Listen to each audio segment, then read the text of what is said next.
So I want you to know my stream title didn't update from last night.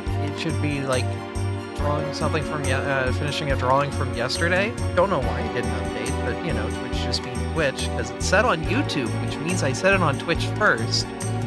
So Twitch set it and then unset it. Thanks, Twitch. Anyway.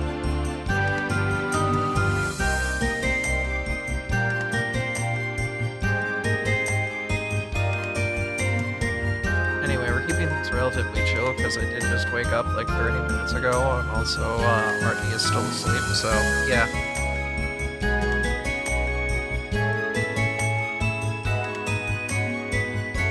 Car started and didn't go through. Hi. Anyway, we're drawing this, but I was going to continue it, so I'm going to use another layer to kind of illustrate the idea that I kind of had with it. It's like you have this wonderful like Dratini, an open door here. There's like a light source coming through. So, like this, and basically it's like they're kind of just like in this snowy field asking for, you know, respite or something.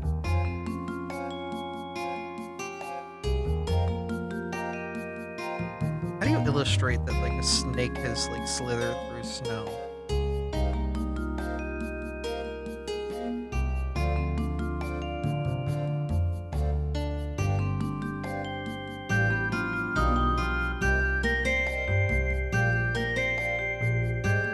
Is a cute Dratini. Oh, this is Side Effects character Solstice as a Dratini, because their character Solstice is a superior. But we got Dratini last night. But no, Lily suggested I draw one of sides. I draw side as a Dratini, and I really like how this drawing came out. Because there are a couple drawings that I really am like, wow, I'm actually legitimately proud from last night.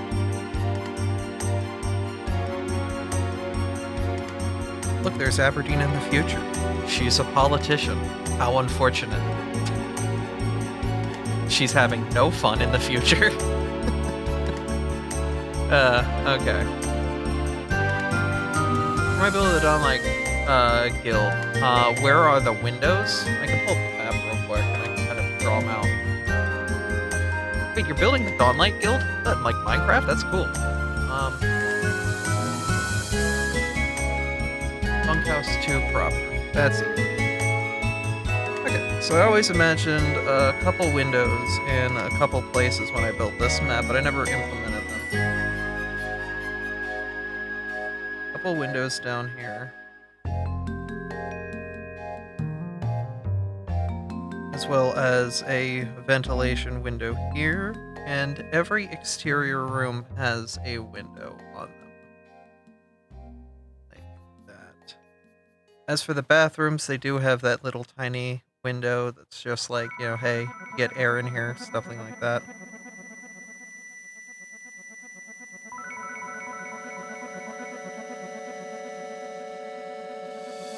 That's a small window over the tub, which is like a common affair for venting out hot air from a bathroom. I would say there's probably a window above this bookshelf as well over here. The kitchen this close to here. The outspace here probably would vent from like heat sources here. Through a fumigation stove, out a vent that goes out this door.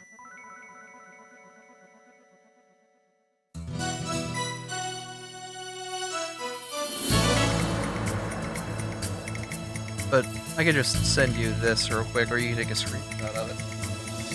Basically, wherever there's blue.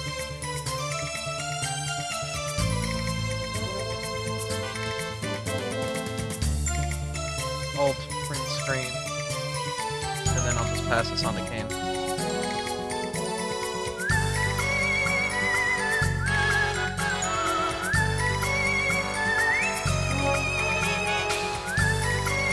Cooling just outside on server. Oh, nice. Turn the music down a hair.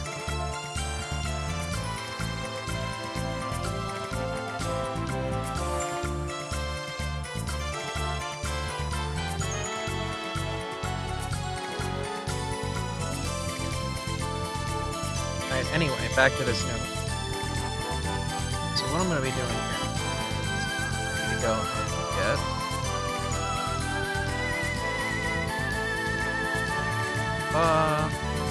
Solstice.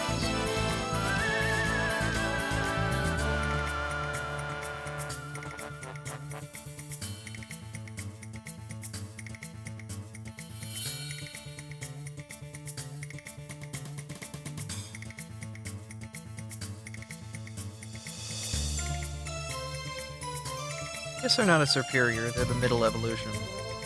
Because they actually still kind of have arms, but they're legless.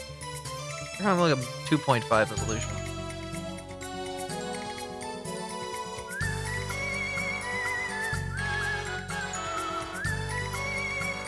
Oh, you were part of the one-shot last night. Nice.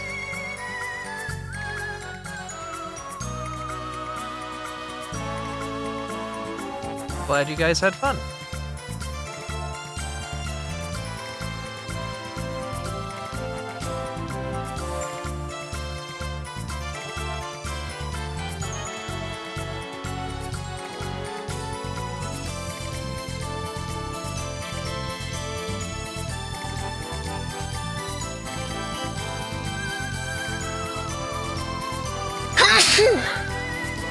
Wow.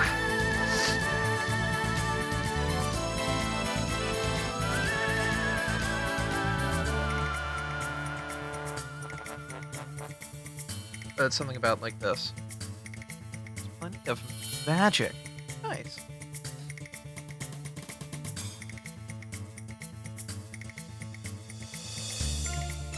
I'll have to watch the VOD. Or if Blaze, you do a rewatch of it. Hopefully they put the VOD out there.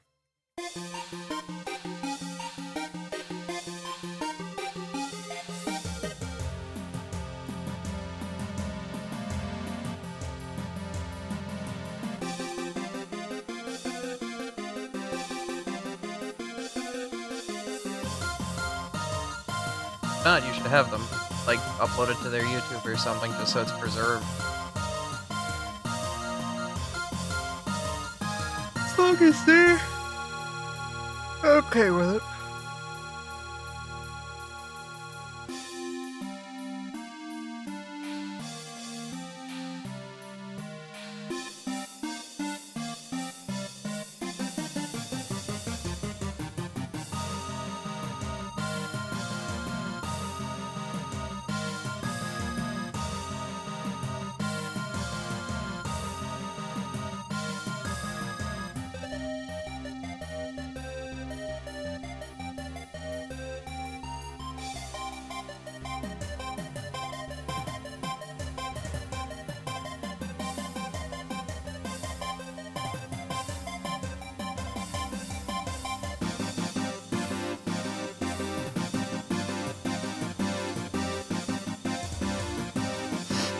Ugh, my nose is still like super pricked up, man. This sucks.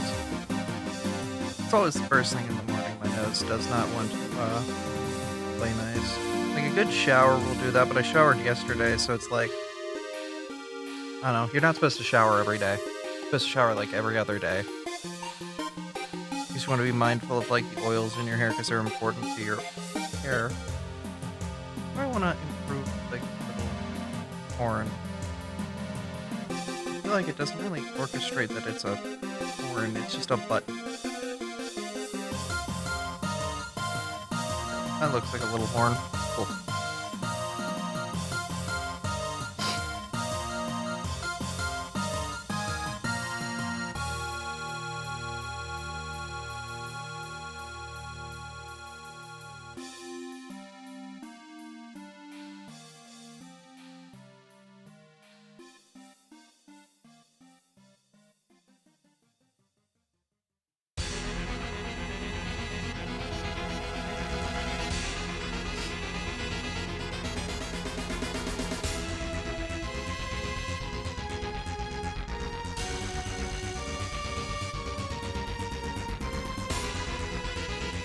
Alright, music, we can chill. Should have asked Savvy to save the VOD at some point. Go for it, please. Sure to. But if you guys do a rewatch as well, I'd be down to watch that too. Also, um, Andrew, you're here, right? You're still here. Zephyr, exist? Cool. I wanted to validate. Blaze is cool to rewatch our Friday night thing um, in the community Discord, like the Abby Arty Discord, right? Like if they ever want to do that. I'm just making sure, like, if people want to watch that, like, in a group setting like that, that's fine.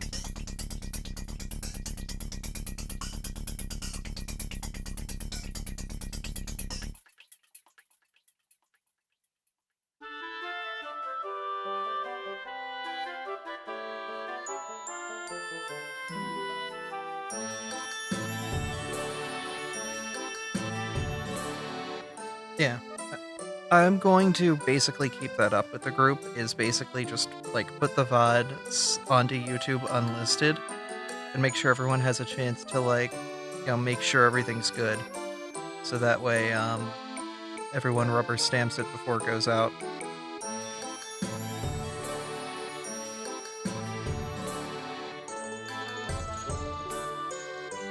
Because I want to be respectful, but I also do enjoy telling fun stories with friends.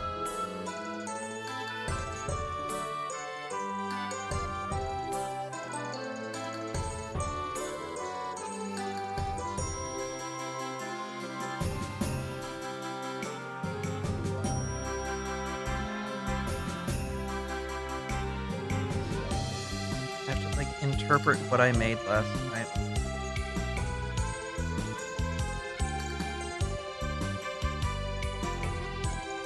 Hi, Caroline. How you doing? How's that wonderful view?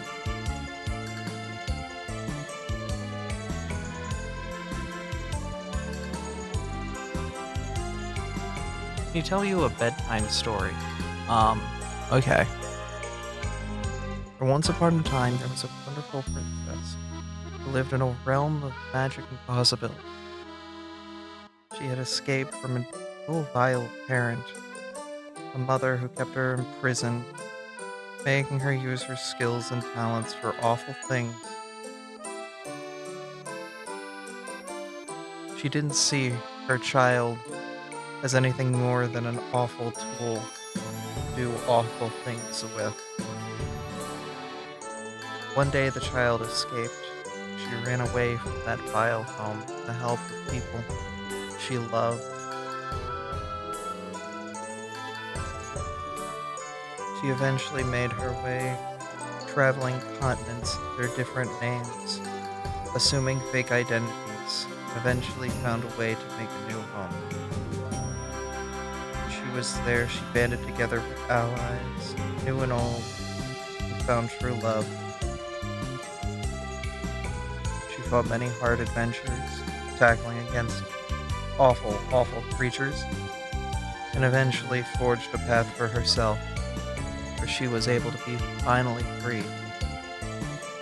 She was a warrior trying to fight for peace rather than for the sake of it, for the game.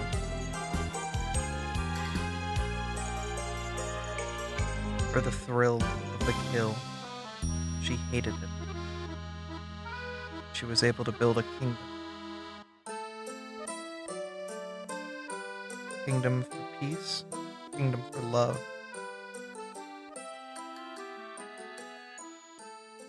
Kingdom where she could finally build her family and start life anew.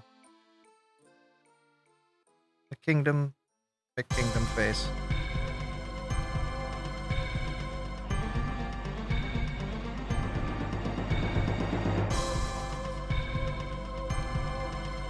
Raining a lot here? Aw. Hope it gets better.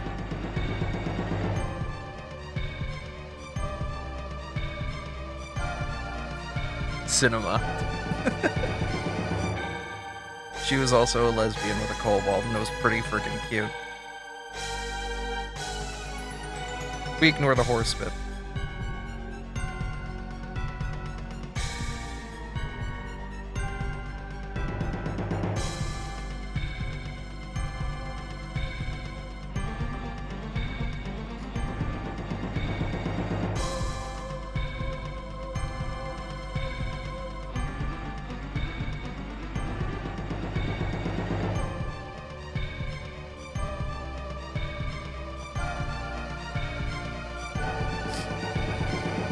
Yeah, no.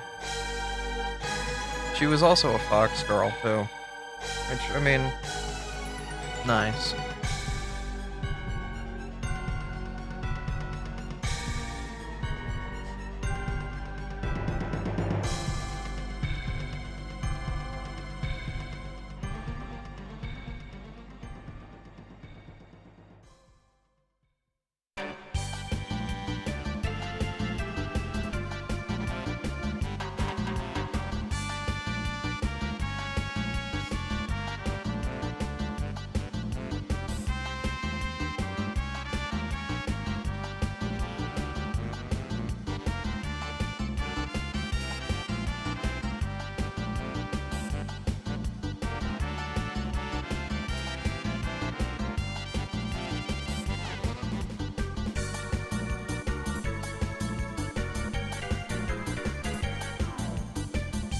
Probably the happiest story I think I've told in tabletop with a PC of mine.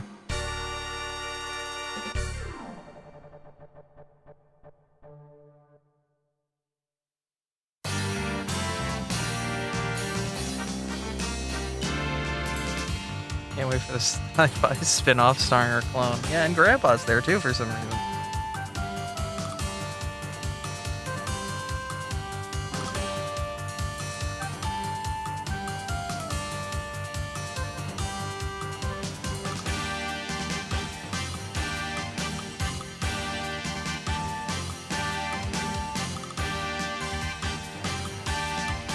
I am super excited. The HL2 VR part 2 for Half-Life 2 comes out this year. Technically next year, but you know what I mean.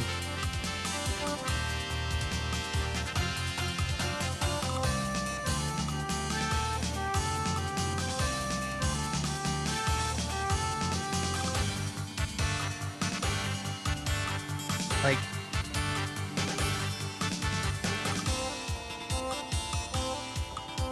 I am so friggin' excited to see what that team does, because now they have, like, so many more people under their belt, too. Like, they work with the Snapcube people and whatnot. So I'm super, super hyped to see what they do.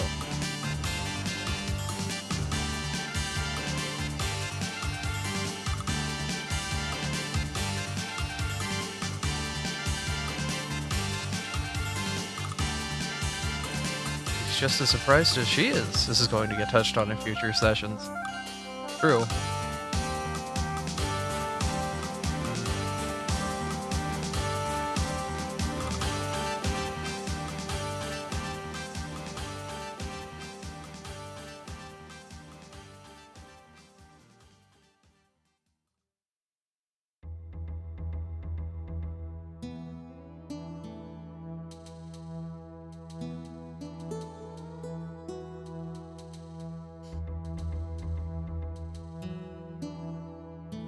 Also, the sci-fi spin-off has cute rat girls. Who doesn't love cute rat girls?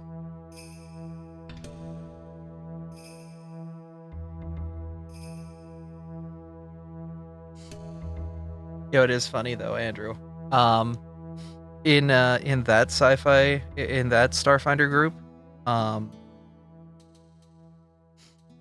we just had an interaction in a bar with a Captain Firestorm, so I think it's the same Captain Firestorm, unless that's like a common moniker that like pirate captains use. So like, we are hard not like the moment you said Firestorm and I'm just like, oh no. Because, okay, Andrew, I want to tell you what happened with Shaw and Captain Firestorm at the bar. How much are you aware of the Sunday Night Starfinder groups, how I've built Shaw in that group? Which is basically like Aberdeen, but in sci-fi future space. Nil? Okay. So, you know when I originally proposed, Debraxine and how she was like this clone? Basically I kind of took that to the next level and made her a proper full-ass Night Gaunt. that essentially got Aberdeen's like thoughts, will, and all of that impressioned onto them. And you know what a night gaunt is, right?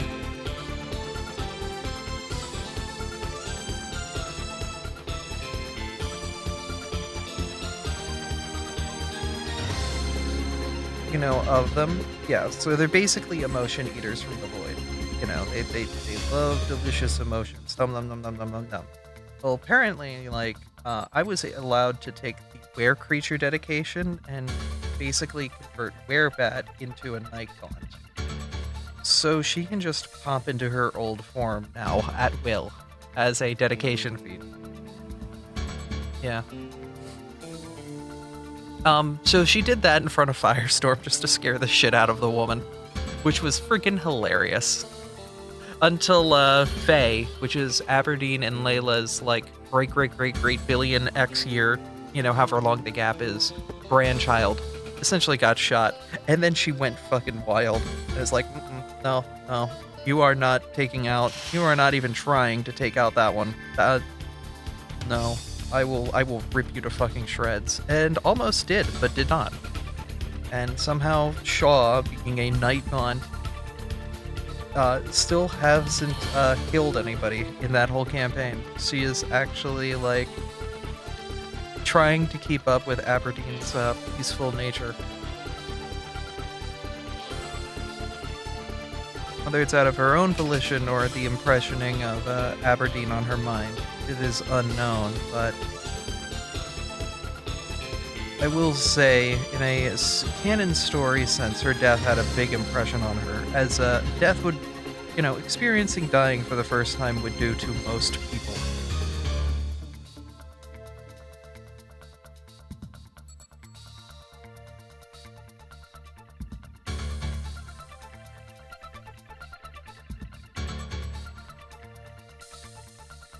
You don't exactly die without it having some consequences on your mind.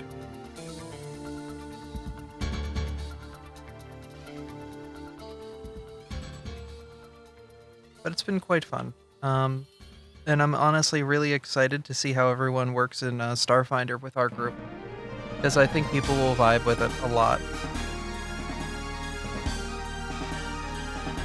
Especially all the people who play Warframe. Lore accurate Kevy, you're telling me? Pretty much, yeah. A absolute freaking demon, but will resist the call to killing people as best as they can. And will try to avoid that end result as best as possible, because they do see all life, even the life of villainous and decrepit, evil people as, having somewhat value. It is rare that she sees a life at no value. There are those out there like that, but she prefers to not murderize everything.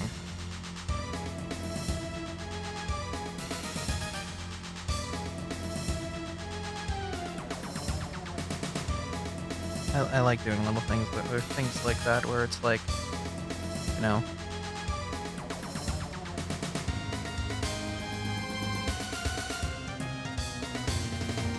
character is left by impressions of previous battles and is forged by the story that they've already told or will be telling.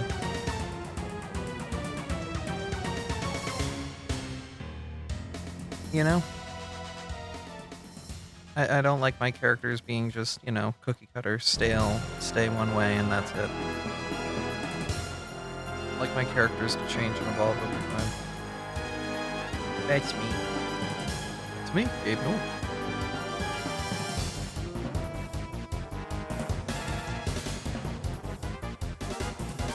In the game that if you have a PC tag come back to life, GMs are encouraged to play with Weird Nature Resurrection. Oh yeah, no, that's why I love, like, the Reflection archetype. Like, I don't know if you saw the piece I did yesterday for my proper daily art, but it was this.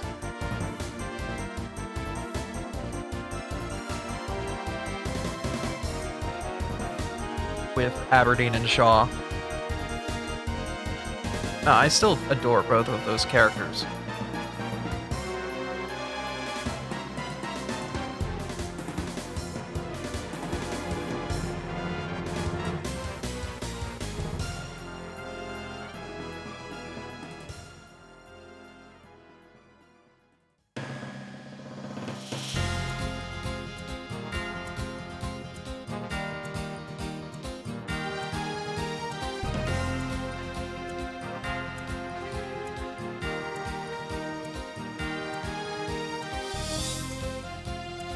If you couldn't tell.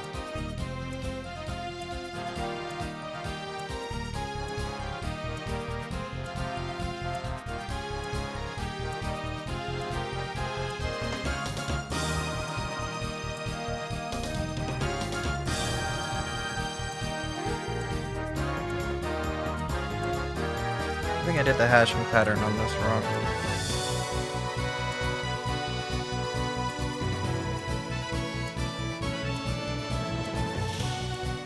Let's fix it. Hatching pattern is 3 bulbous with blown glass, and then each of the pieces of glass is an X mark on where what appears to be the cross hatch.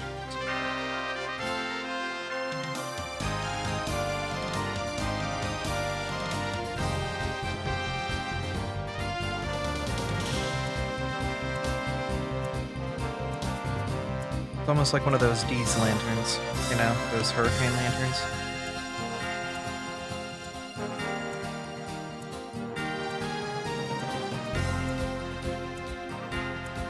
You know what ones I'm talking about. Fans of those lanterns are...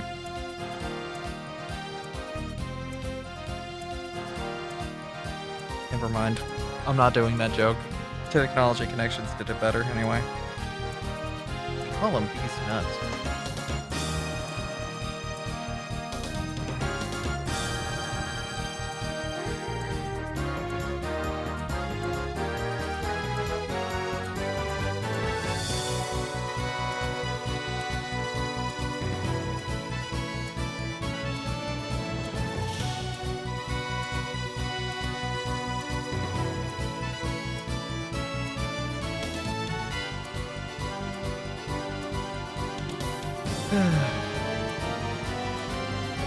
We're just like, Abby, what do you want about now?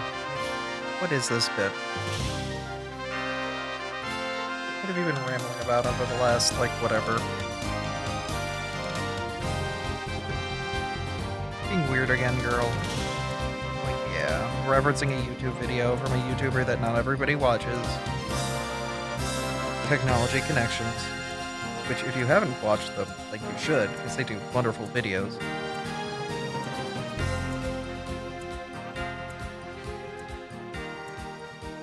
Technology Connections is the I'm eating lunch and I want something to watch video for the household. The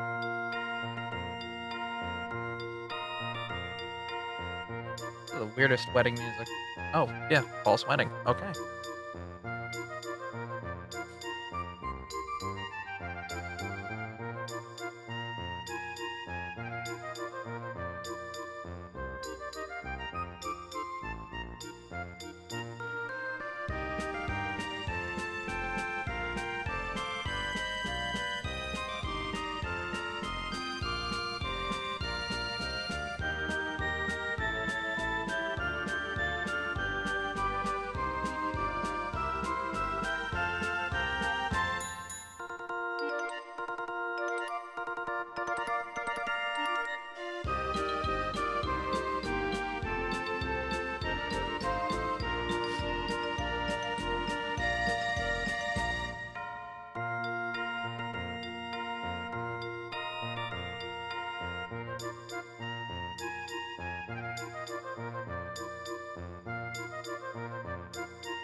I'm gonna have to figure out the crossing pattern on this.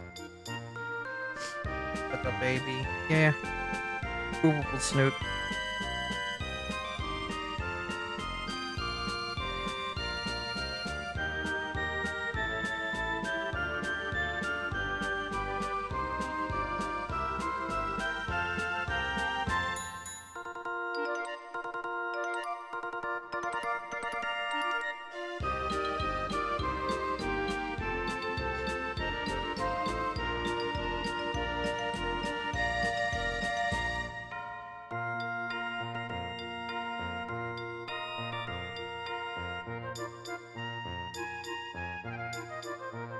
I think I'm good for wedding plots for a while.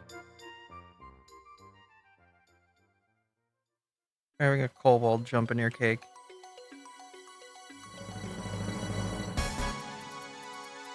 You good on wedding plots for a minute.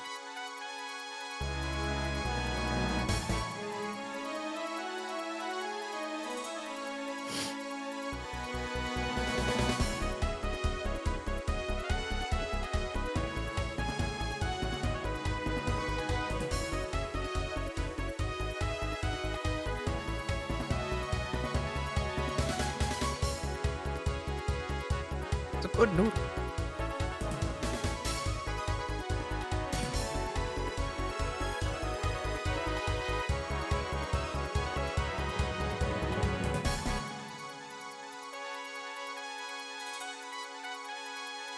Okay, so the idea is that there is like a snowscape, kind of, and like they're standing in front of a door on a snowy night.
So how do we make this into a snowy night? We're gonna do quite a bit of work to make this into a snowy night.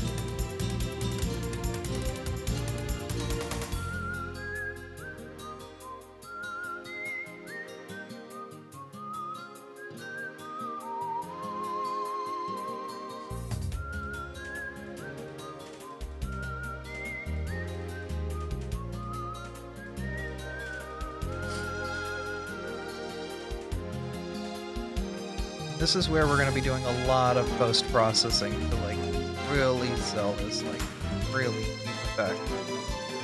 I want to make this work.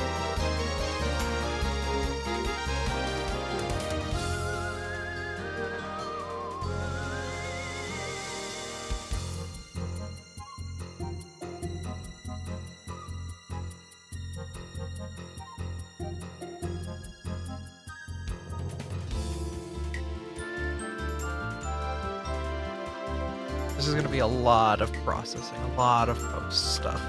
But we're going to make it work as best we can to try to sell the effect of winter.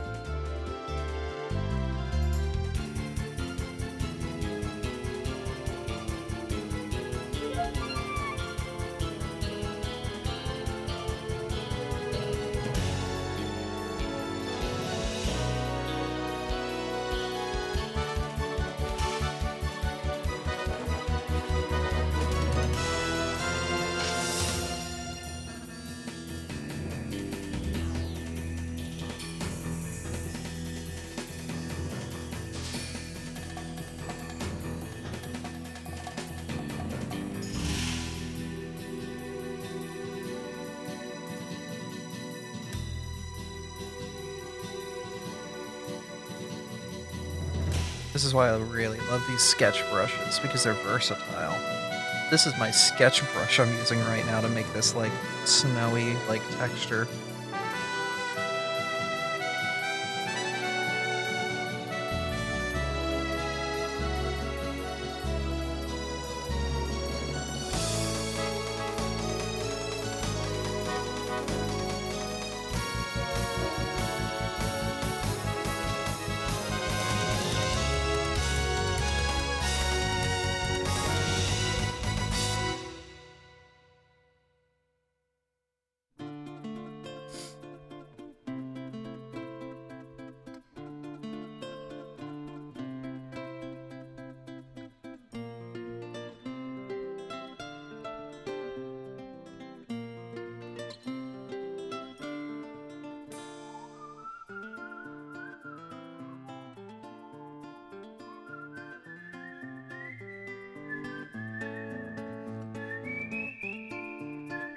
It really does help sell a much snowier texture, doesn't it? You know?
It's so cute, yeah.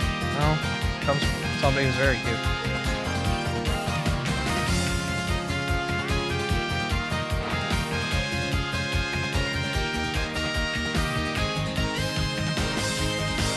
Yo, mine looks kind of slaps though. Hold up. I've got an idea.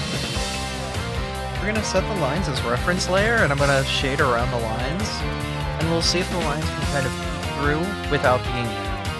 I want to see if I can slap with this real hard.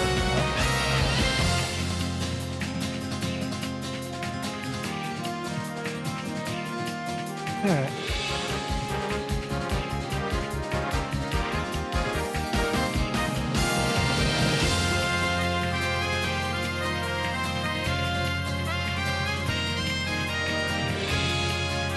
Hey, Wolf Mage.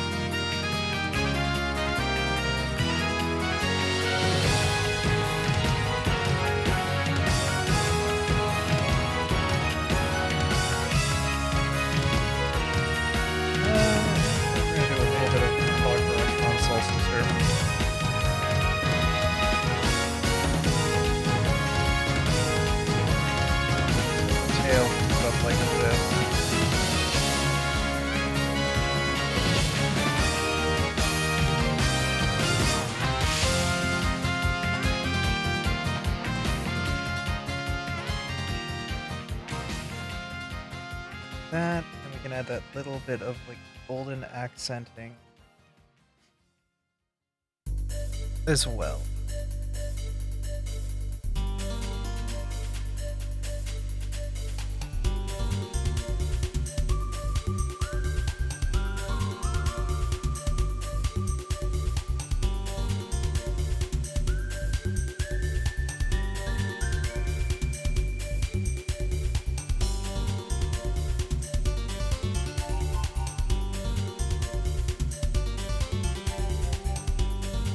You can also clean up the side a little bit.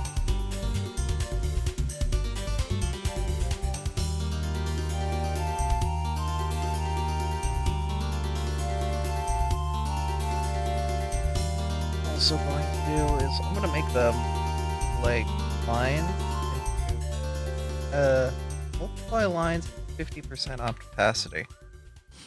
There you go.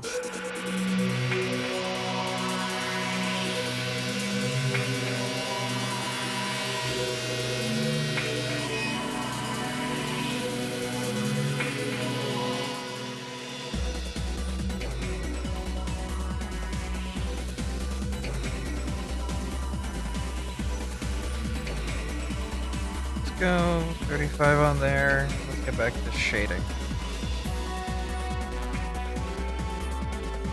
Because the shading's gonna start harsh, but we're gonna turn it down a bit better when we get to the point where we can actually like do stuff with it. Alright, solstices 4. Oh, Noodle gone. Noodle return. Use that light brown. That works. Cool. Where's my shading layer? There you are.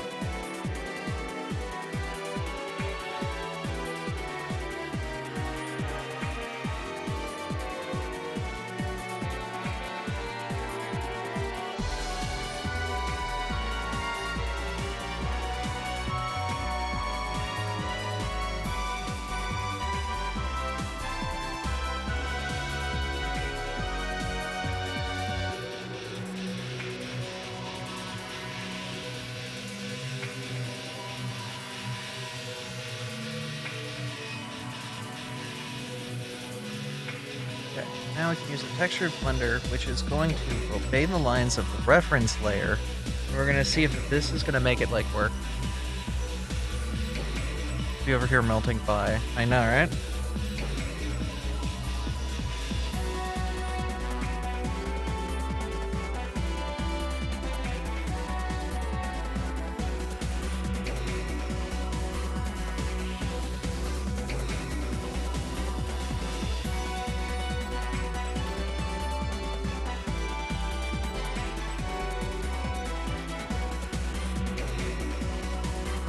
So by obeying the lines of the reference layer, we should get interesting sort of like dichotomies between how each line, each section gets like processed with the shading, which should also kind of make some interesting sort of like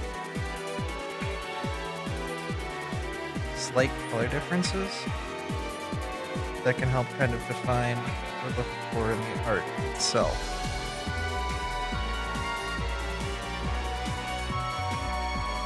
And kind of help set it to be a bit more,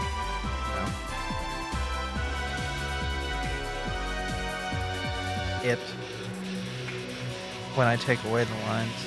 So honestly, I'm kind of content on leaving the lines as they are right now.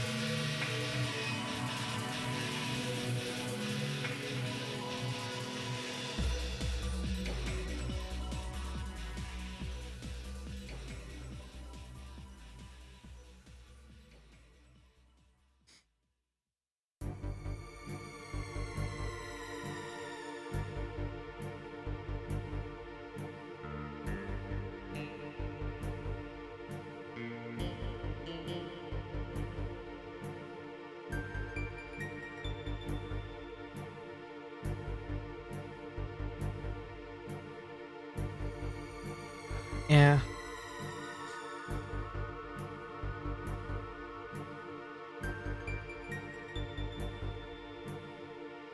It's quite a bit of shading I'm gonna fix though.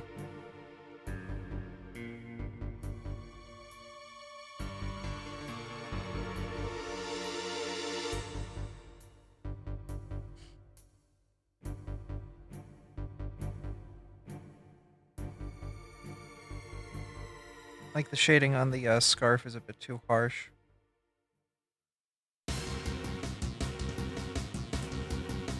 Pull some of it away. Make it a bit lighter. Same with the head. Forehead's shading is a bit too harsh, so we'll blur it out a little bit.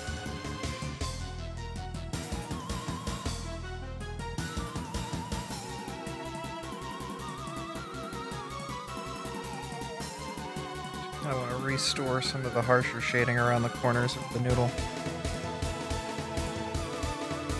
This is going to help it define that the lights aren't super strong, you know?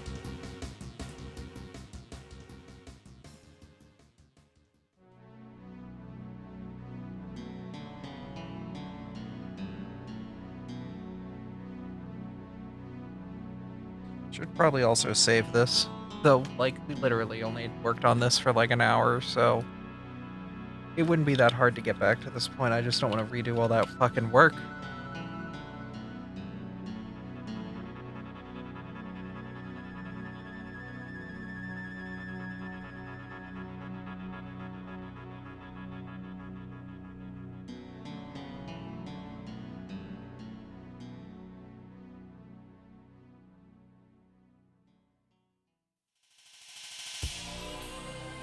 You know, when I first started doing art, I was very much like in the point of like, yeah, no, this is very much like something that's gonna take a while to develop, and my skills were very much like inadequate for my standard.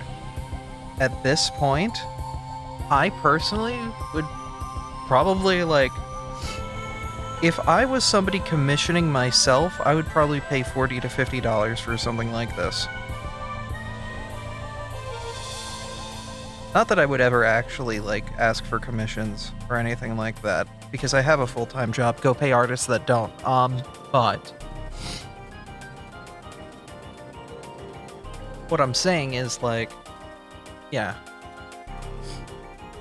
Like, I have felt like my skill has improved enough that if I ever needed to charge for my art, like my job falls through or something like that, I could.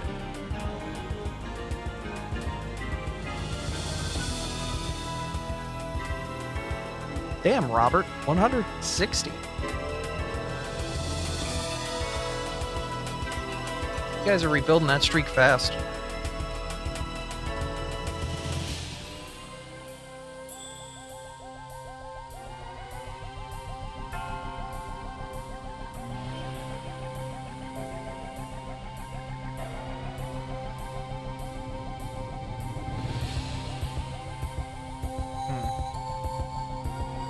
How do I want to handle light here? Because what I want to do is I want to put shadow behind the light. So how do I handle it here?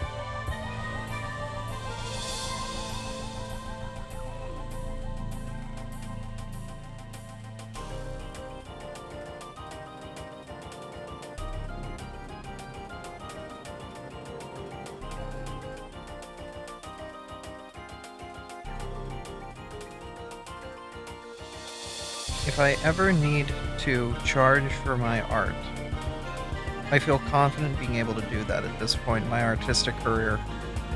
It's not a don't quit your day job kind of move, but it's a, you know, if it's ever necessary to do so, I at least can feel justified in my heart knowing that I charge for art. Like, I have improved enough that I'm okay doing that if I ever need to make ends meet.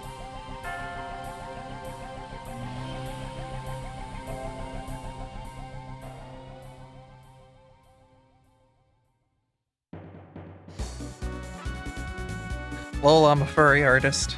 I will do my best with humans, but I don't know. I can only do so much.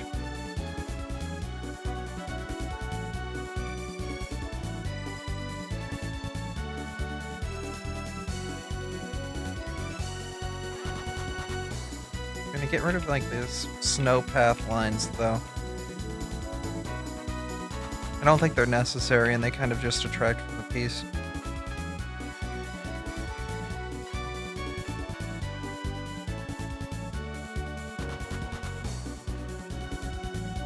Where's this shading coming from? It's not solstice. It's this 50% multiplication layer.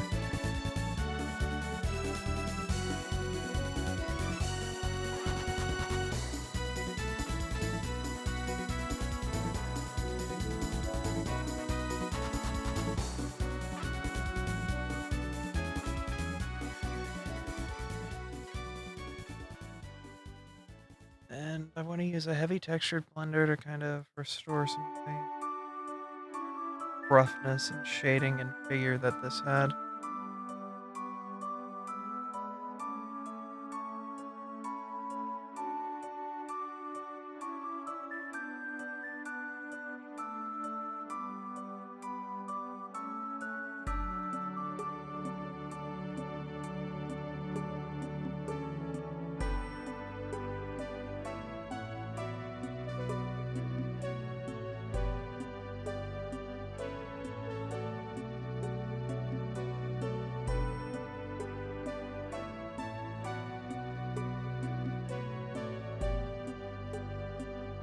I want to give this back its texture.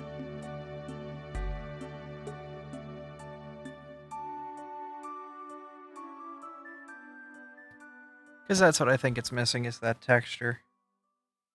I'm going to add some texture to Solstice, too.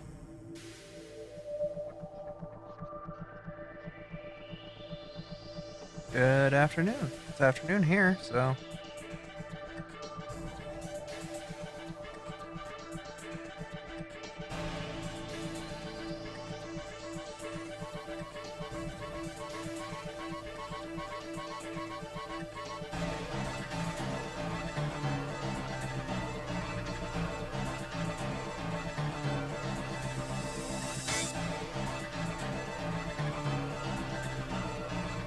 lower the intensity of this light.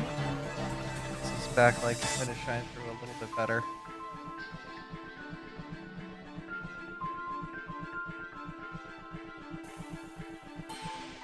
These two shapes down here and sit on top of that layer, so they kind of help define it a bit better.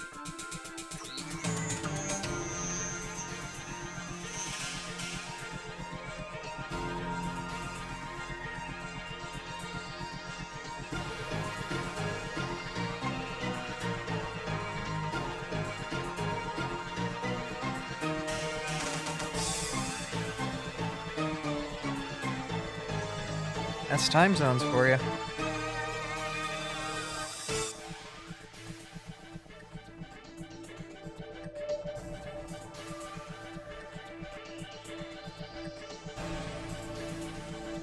Alright, let's add a little texture to Solstice.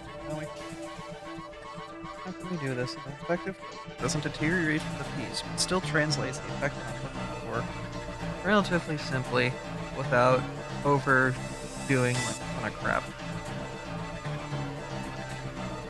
I think I have scale brushes, which I might be able to use here.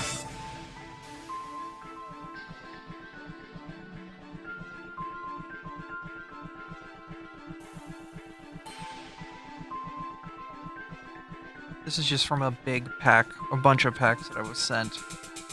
All of these.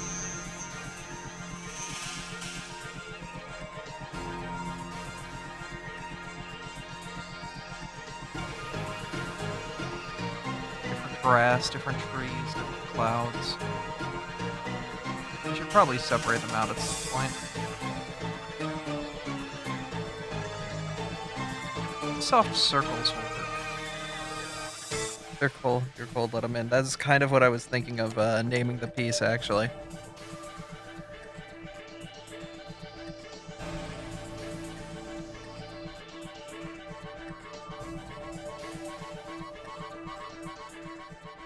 You know what? Maybe some simple cross-hatching will do fine here.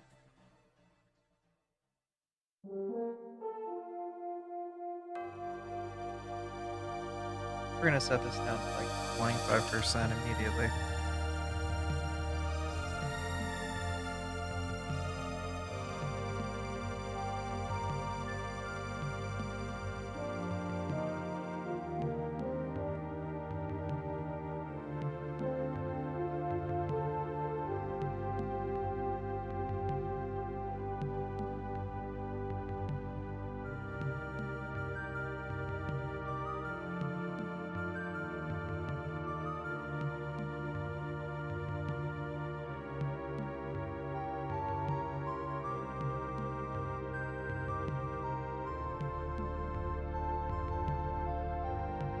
That really adds some, like, real nice texture.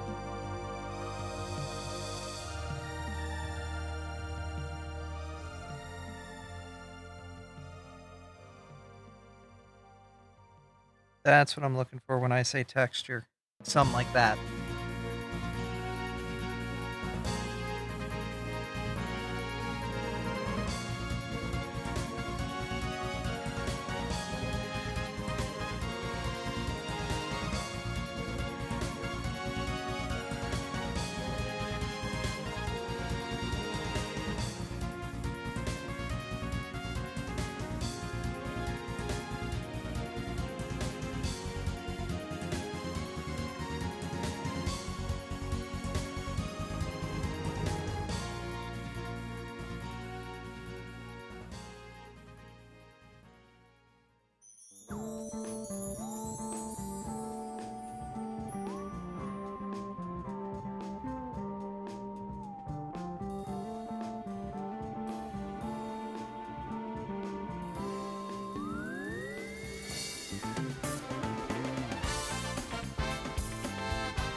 Knock this down to like 50% as well.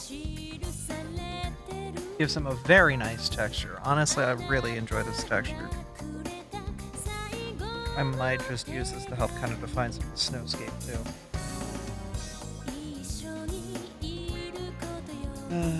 Multi-layer 75% on this, and then we're going to use that same hatching to kind of build out some of the snowscape.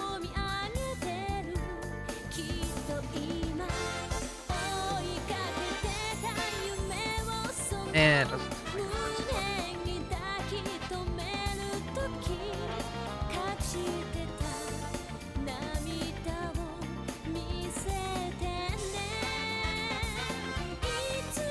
Be a light cross hatching that kind of goes to a more dense cross hatching back there.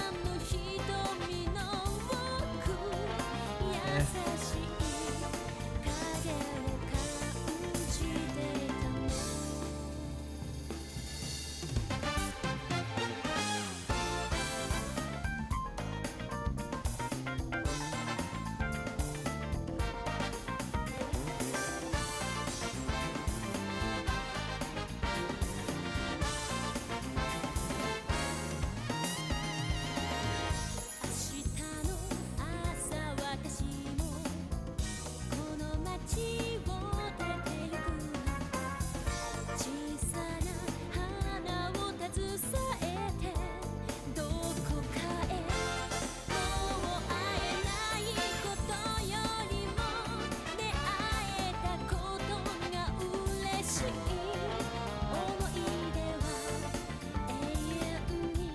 You two, I want you to link the previous layer, but I also want layer of crotch hats. Yeah. On the actual like art of the two of them as well.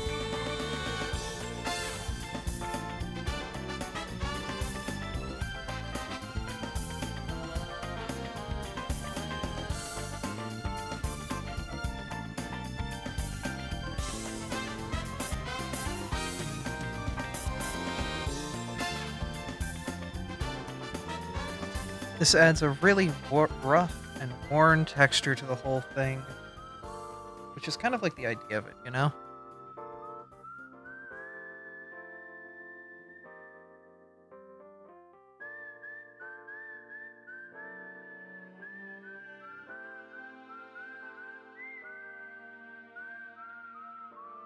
Like a grain filter. Yeah.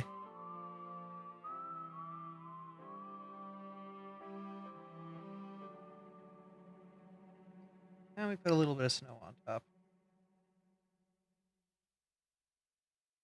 But I don't want it to make it, like, too much, you know? How do we put snow on here that looks, like, horrible? Particle size, 5.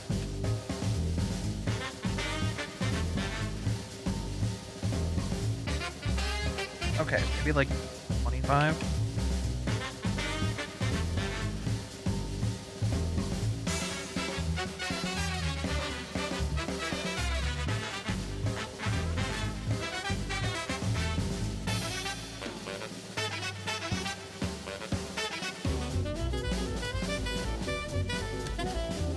We're gonna get rid of some of the snow intentionally on top of Solstice because I want them to kind of pop out from the piece a bit more.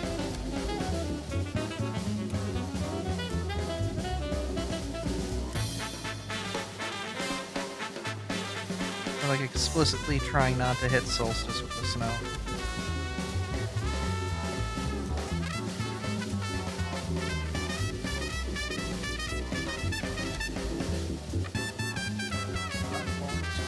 Just a slight bit Gaussian blur. 25, more than enough. Yeah, kind of subdued, sort of, snow back there.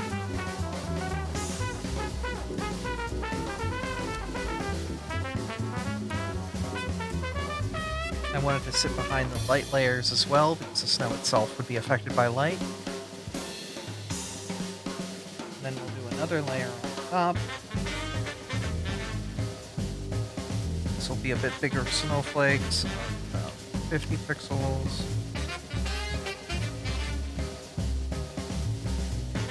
And let's go 100.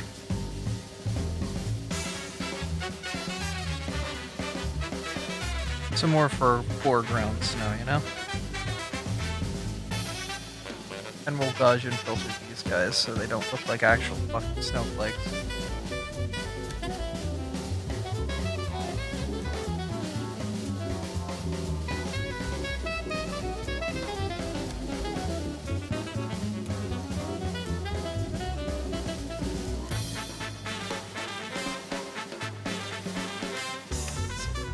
Some weathering behind everything kind of comes through.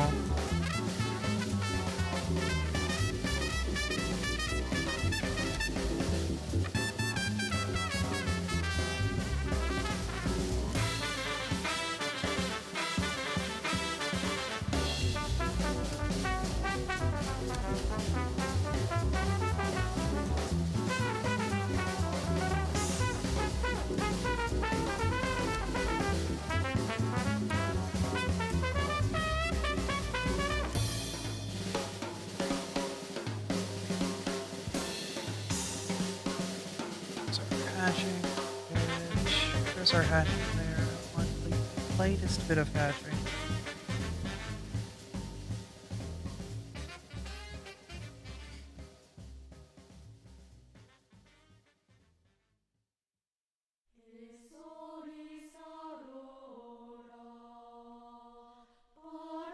And I'm going to slightly remove the hatching from things like the bandages and whatnot since they aren't really as affected by it.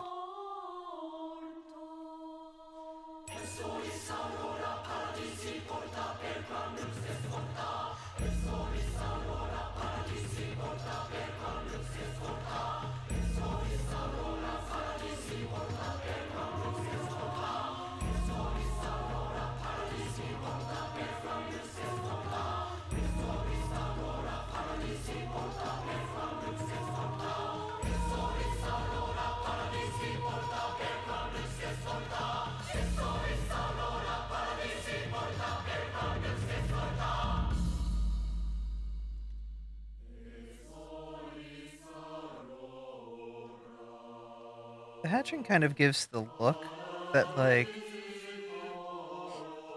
it adds an interesting texture. I think it adds to the piece without, being too much.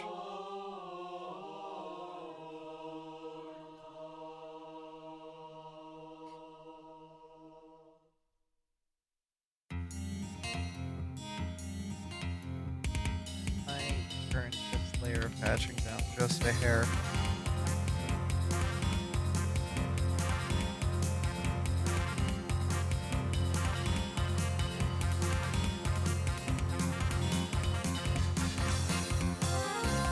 How are you guys feeling about it?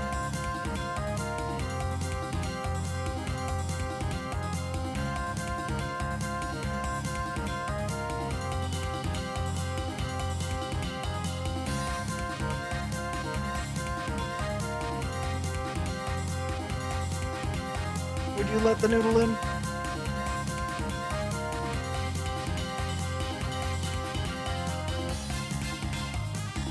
Feeling happy and motivated to work on first projects. Yay! You should.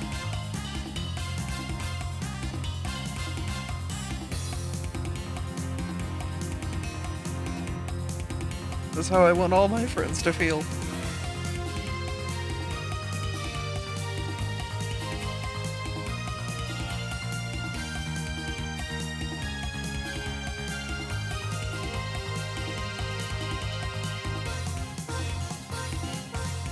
Solstice got hit by the Dratini TF. Dratf.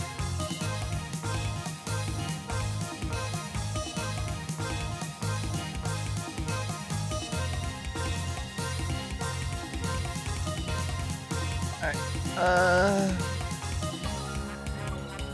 I don't know what I did on this to justify it wanting to save. I think it was just me copying Solstice off. The Dragonair Prince? Maybe. Maybe this is just the Dragonair. Alright, let's post this online.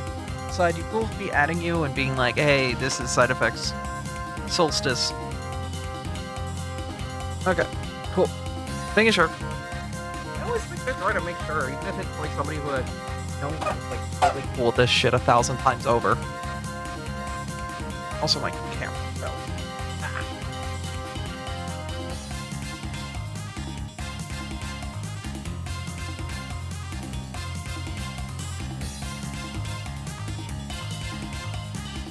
The Dragon AU. Maybe.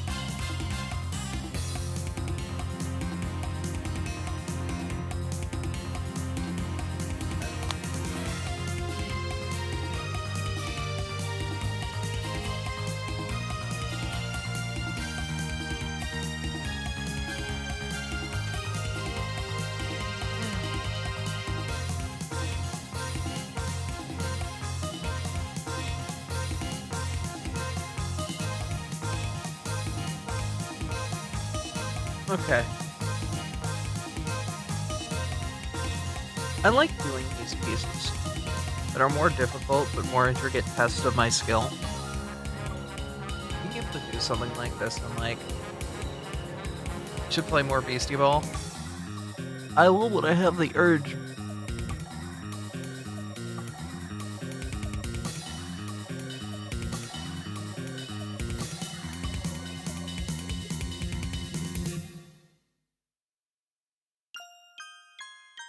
This is 1460. I'm just trying to figure out Manor Lords off stream. Yeah, I'm trying to get there too. I literally went to bed as soon as I ended stream, except for like putting around in a couple places and hanging out with Artie. So literally, like I've went from like art last night and whatnot to this. I did a little bit of Minecraft just to like fix a couple things around the base with Artie, and that was it. So there has been like no downtime for Abigail since yesterday and today. Speaking of which, I'm going back on the fucking server because, you know, Minecraft, that addiction. Yeah. If you're cold, then let side if sorta side effect. There you are. Side effects solstice in, even if they are a Dratini instead of their normal. They're superior, right? Or are they Servine? I think superior.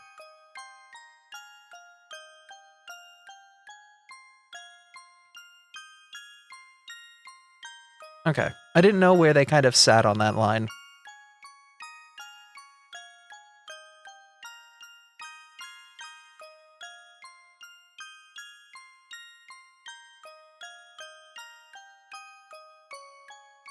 Superior and Servine to be different. Yeah, no, makes sense. And Dratini should be capitalized because it is a proper Pokemon name. Dratini. Make sure I spelled that right. Yes. Superior. Serprior. Yep, spelled right. Wow, I can't believe it. I'm actually checking my spelling. Isn't that crazy? And Solstice is Solstace. Is it AC or IC? Solstice with an I. Okay, making sure I get it right. I know. Abby. Wow, you checked your spelling. I know, it's crazy. It's like when I actually want to try, I try.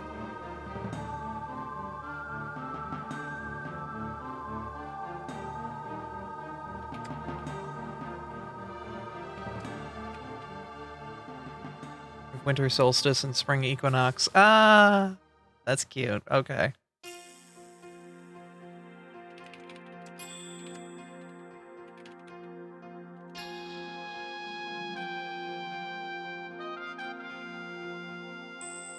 Alright, it's posted. Let me get the link to it. I should probably go on FA and post all of my art that I feel proud of the last week, because that's usually what I do on the weekends. I mean, I could do that off to the side. For affinity.net. Cannot show this on stream because it's fucking FA. Y'all know what the hell's going on here. Like, don't. Side, is it cool if I post it on FA? Are you on FA? Not, then I'll just post my other backlog of shit. Good grief, she's on a no-no site. Yeah, and you can't see it. Because I did my stream layout like a smart person and it's doing application captures. Fuckers. It's almost like this is an adult stream or something. Where'd you post it on Estate? Post it anywhere. Okay, go into E6.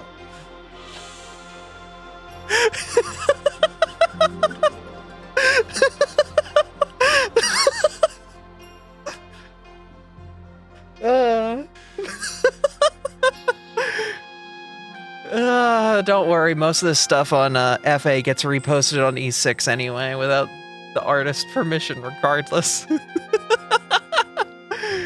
Alright, I should probably just start dumping stuff. It's not difficult to find my FA. Literally look for the person who's been posting nothing but Abra art for the past 4 months.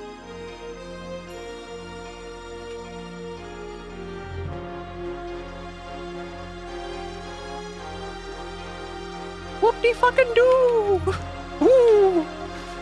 Oh no! The furry post to the furry site! Oh god, who could have figured that fucking shit out? Wow.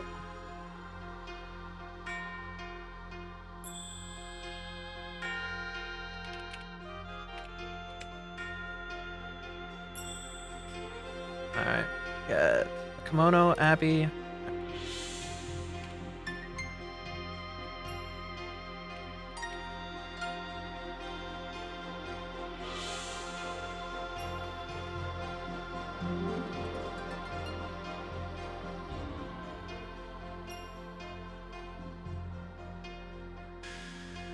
Goes in the safer work folder. Oh my god, yes, Abby does draw things that she shouldn't.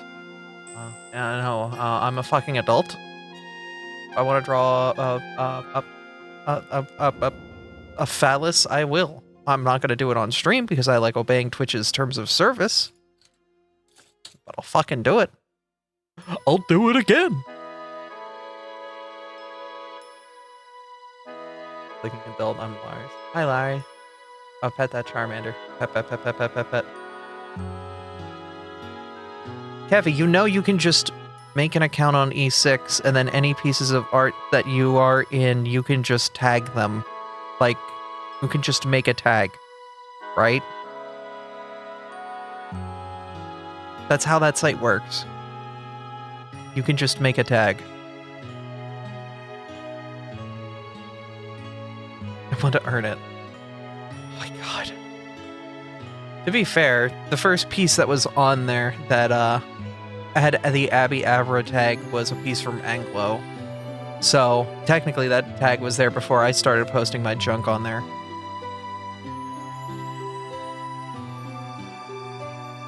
But that's because Anglo's, you know, very direct about how they tag things.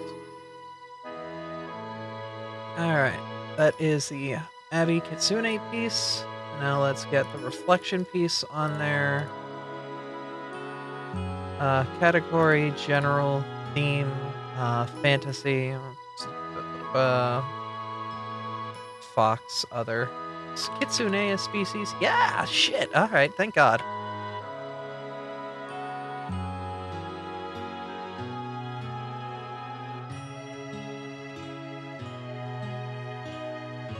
Alright, Aberdeen, Akar, and Shah Akar going on for Affinity. Nobody can stop me.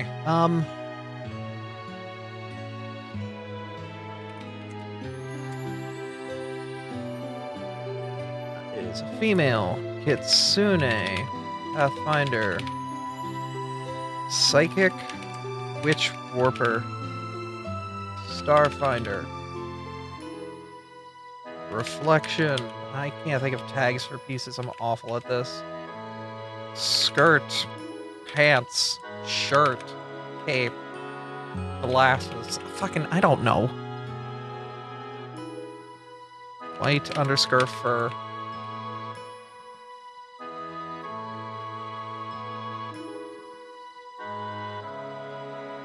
Water.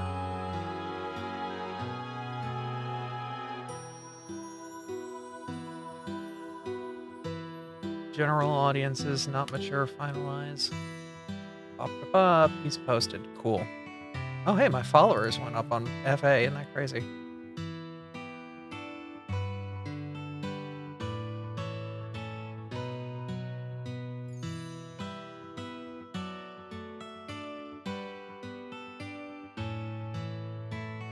I should post more journals at points, I guess. That's like blogging. I never really blogged back in the day. Like, I had a live journal, but like, I don't know. Side, if you have an FA, could you message it to me so that way I could properly credit you? If you're okay with that. I'm leaving it ambiguous in my wording like that to make sure that, like, okay. If you had one, but you didn't want people knowing about it, you could have sent it to me without saying anything. That's fine. Copy this text, post it here.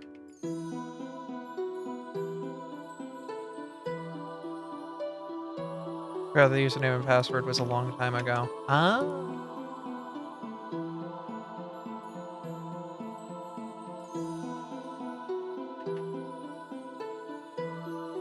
Title, daily art.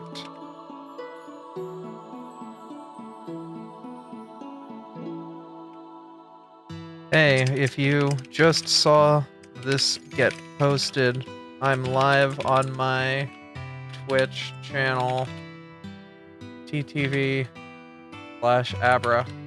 Come say hi.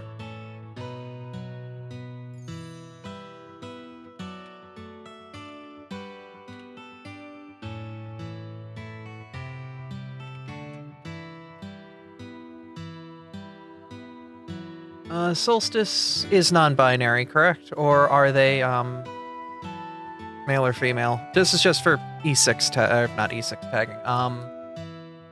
Non-binary? Okay. Not E6 tagging, FA tagging. Solstice, Dratini, Snow, Lamp, Scarf, Goggles. What else? Theme. Pokemon. Species. Pokemon. Thanks.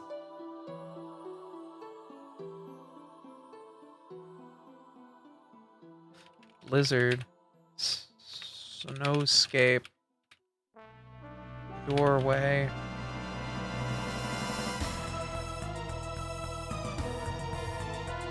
Safe for work. Finalize. Post it. Yay. There. If you ever want to find my FA, it is not difficult to find. I do not make finding me difficult for many reasons.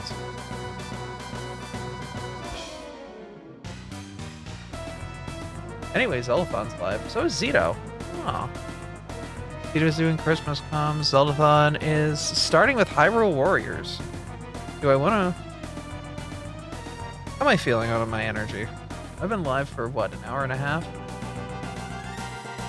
I don't like ending a stream early, but I'm like...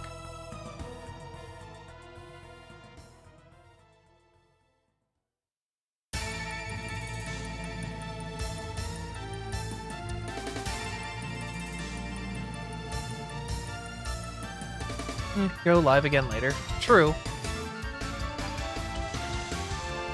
I don't know. I want to stay live for a little bit more. I don't want to stop just yet.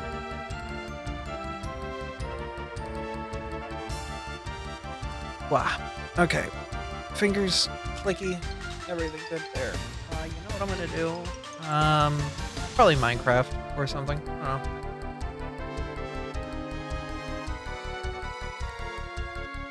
I don't know. Part of me still wants to do more art. Part of me wants to do more art. Dare I open a blank canvas?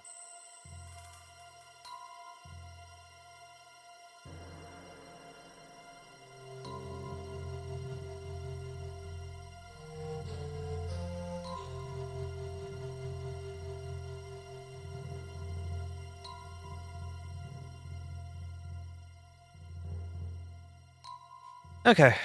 Yeah, we're opening a blank canvas. Also, I can hit the light button in my room now. Artie is up. Wah. Since Artie is awake, I can turn on all of the redeems that make me screams.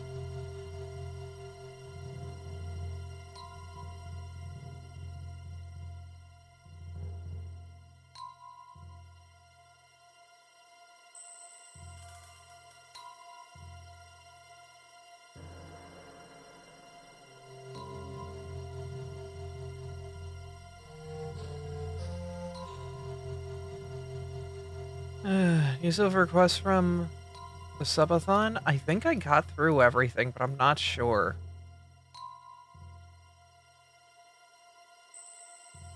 Has karaoke happened yet, by the way? Honestly, I was thinking of doing that as like a New Year's thing. Okay. Well, I guess. Like, I was thinking of doing it as like a New Year's thing, but like at 12 o'clock, I think I want to be in a call with like my significant others and celebrating a bit more privately. so maybe.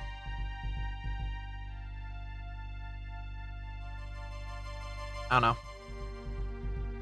I'm gonna make sure people are. I'm gonna repost in Polyprod and be like, put suggestions here, please, for karaoke. I'm happy I give good pets too.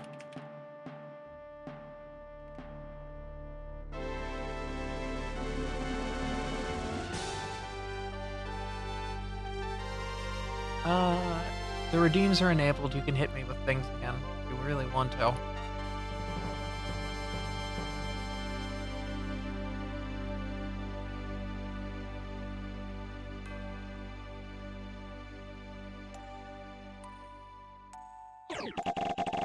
Thank you.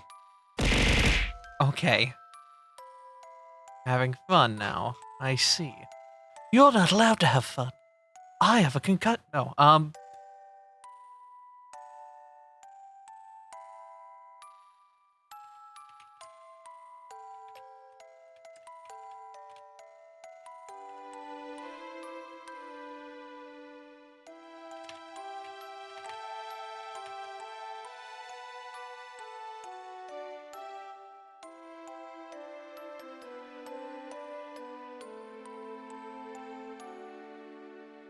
Here's my popcorn emote. There it is. I need that first for a channel. Perfect. Just had a thought. Oh? I can go back in the subathon document though. I think I got through everything. If I didn't, then yeah. How does the bonk work when a non-Abby VTuber is active? It doesn't. It basically will queue it up for when Abby comes back and then bonk me. Or at least that's the way it's programmed to. I haven't tested it. I should. Alright, fine. We're gonna run a test real quick. Hi, welcome to my main monitor. It's recursive. This is actually a main monitor show, so I have to be very careful here. Alright, so what I'm going to do is I'm going to activate Snowpix. Which teleport test trigger here. Alright, and then bonk, which should be test trigger here. And now we see if it... I see. So it doesn't queue it up, even though it should. I have to work on StreamerBot more. Because these should all be in a similar, like, queue. And... that didn't happen. I have to figure out how action queues work in this. Because what it should be is... the queues. There should be a queue of, like... that all of the default things go into. And then any of the pets live in their own queue. But I'm not sure that's actually how that works. I'll look and see chat through this. Oh, look at that. I don't know why. Oh, yeah, because it only has the old chat. So if you send messages now, it'll actually work. Because this is back when I was testing the quote system.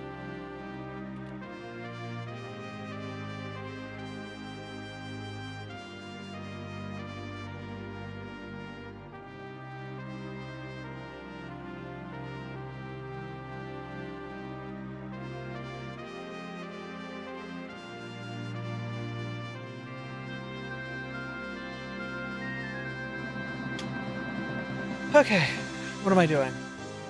Art, yeah, that's what I'm doing. There's a lot of tech that makes my stream work, and half the time it doesn't. That's just how it is. Welcome to being a streamer. I have a lot of tech that makes my stream work, except it doesn't fucking work.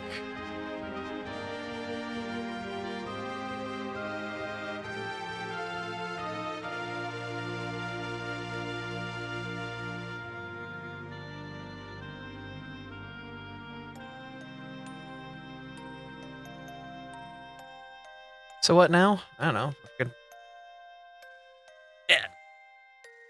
Draw something.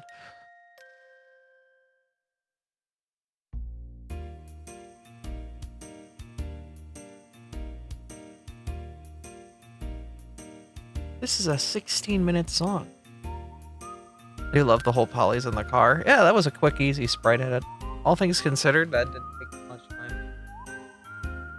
The main issue was, just finding my old files and making sure everything kind of just slotted in on top of the old one.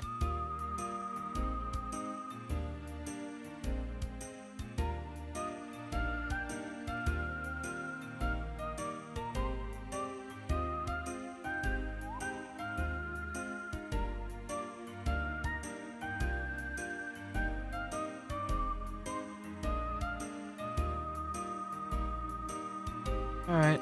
What to draw, what to draw.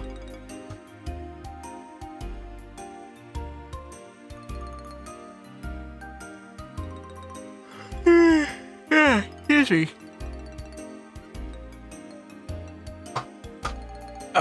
Okay. Get the tablet back into the chill position. There's my thumb. Number pad that has all of my little commands on it. Makes me hard to pick. Where are you at? There you are. Back on my lap in the assumed position.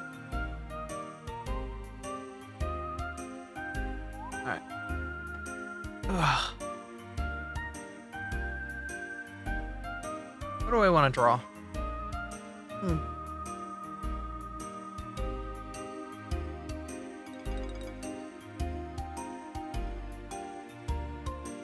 So that's when I know how to queue up my actions. Patchwork solutions. Probably be a mess of variables. Keep my claws off that. Yeah. Like, if I really want to go like super hard, what I could do is I could I could have certain actions basically trigger a variable to switch on to the on state, and the other actions won't trigger until it'll basically sit in the wait states until that variable's open. At which point the first action should take it, basically run with it. But I'm not sure if that'll work. Because if they all are sitting at the queue waiting to go, they're not going to like queue up. They're all just going to see the open variable and try to take it all at the same time. So actions could get randomized that way. Or they all just fucking play it once after the queue frees up. So I don't know how to fix that.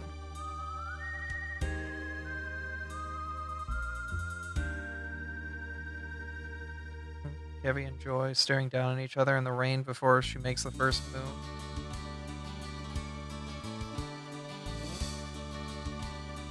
How to even like illustrate something like that?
A couple ideas.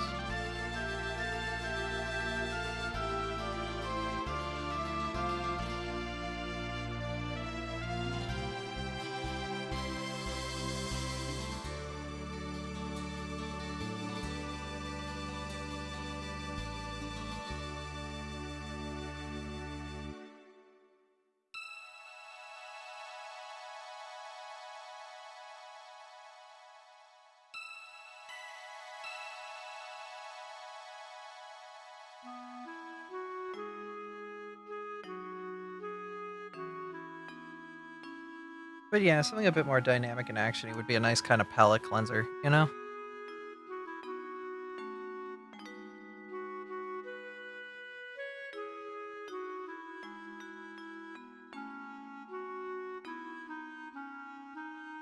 Wide horse stance.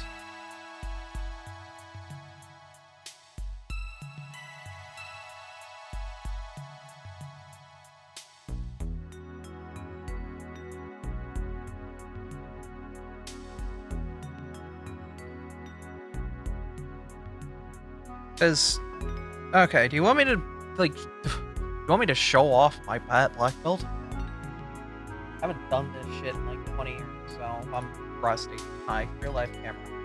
Okay, so stances in karate.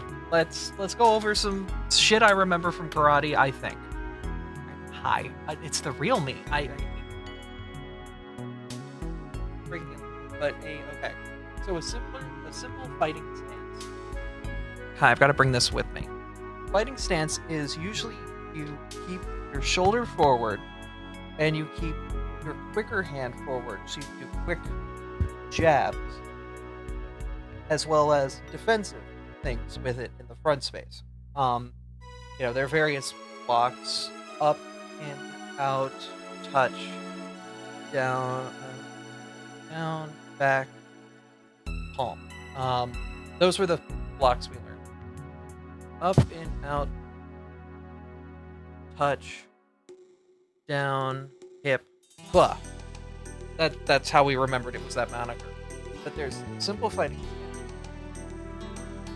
Got quick jumps here. And then if you want to use power, rotate your body forward. So that way your arm kind of gets the momentum that comes with moving the shoulder forward. Like so. You can watch my VTuber freak the fuck out because she doesn't know what she's doing down there. But it also comes with like the hips rotating as well. So like, you know, something like that, you know? So you get a lot more power.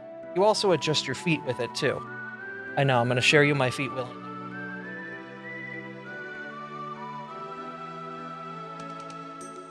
So, this foot is perpendicular to my body.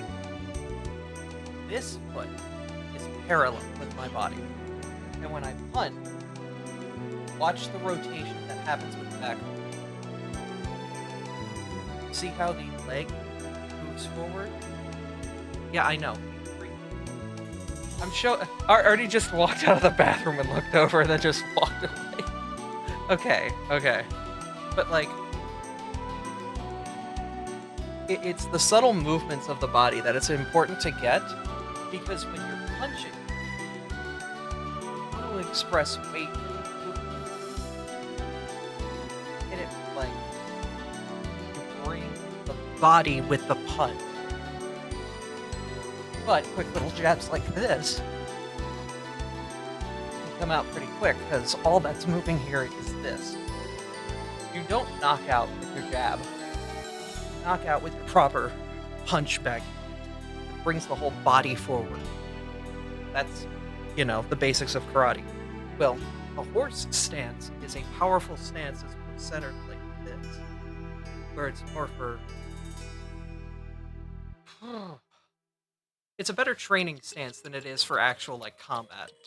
But this stance is a good neutral stance, where your knees are slightly bent, your feet are both lined up vertical in front of you.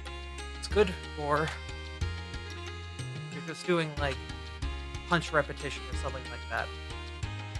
There's other stuff that, like, could be broken down as well, like a kick. Technically has 4 parts to it. Let me get back to a fighting stance and I'll show you. Bring the knee up. Stance to knee. And then the extension.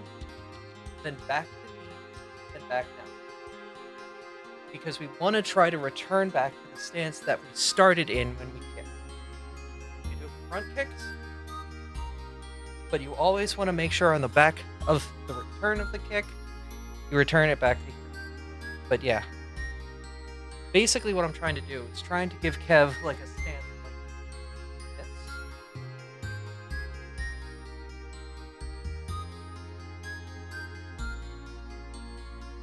But transcribing that to a Gardevoir is effective.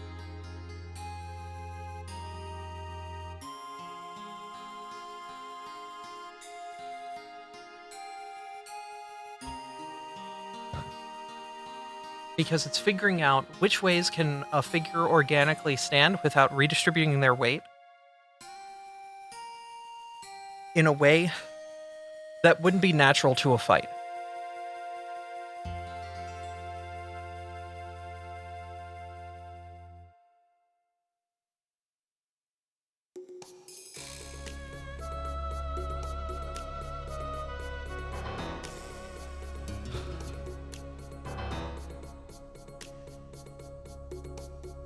Welcome to Abby remembers her karate as best she can.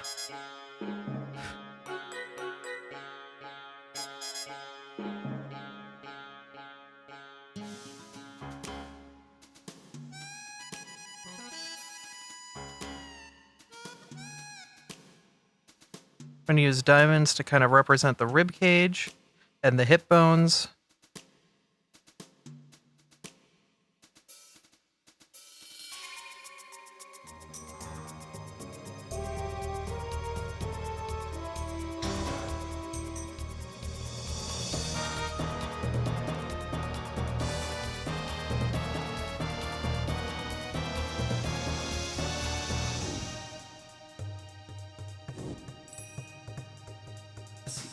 shoulders.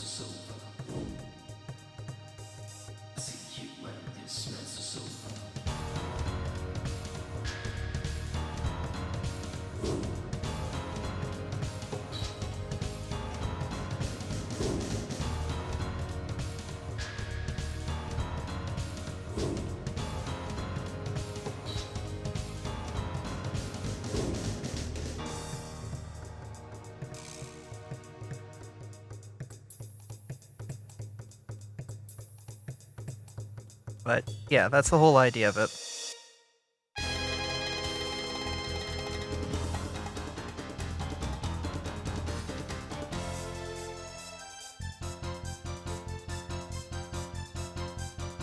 Is trying to figure out poses that work organically in a fight and where the body's momentum and like how the body would react to those sorts of things. Having some knowledge of this makes me dangerous for myself, because now I have to live everything by like proper posing and whatnot rather than just bullshitting it like everyone else. Except for the people who are actually like, you know, who take the time and have studied like posing and bodies and whatnot.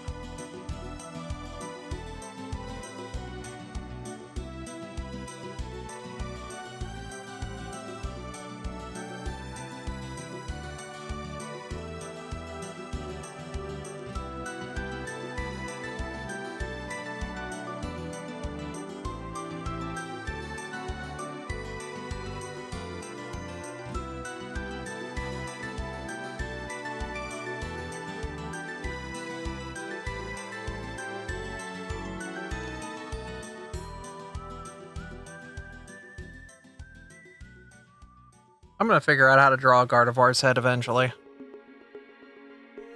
But for now, just, you know what, screw it. I'm just gonna leave an orb up here, because this doesn't feel right to me.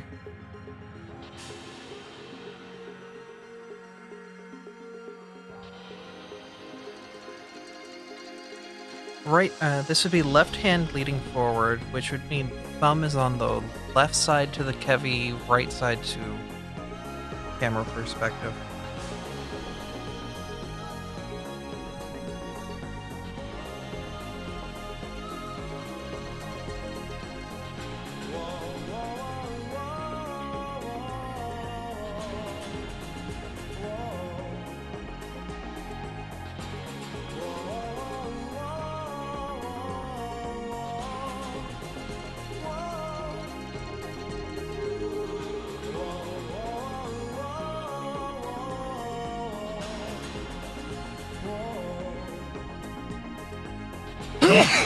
Ah.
Ugh, I hate my nose. She's so leaky.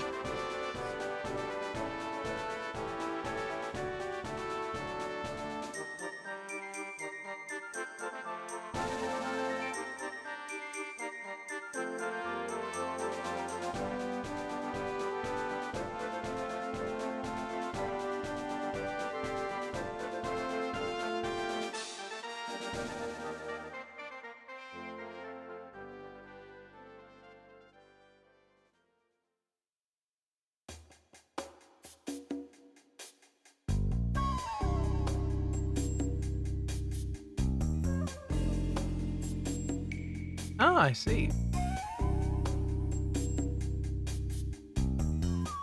Okay, I'm gonna fill out a form real quick so that way site has information.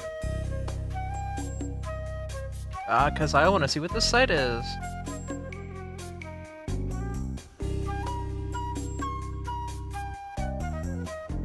Ooh. Ooh, this is cool.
I like this site. This is a cool site.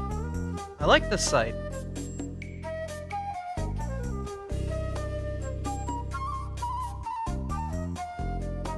This is a much better site than When to Meet. Crabfit. Crab.fit. I like it. I really do like that.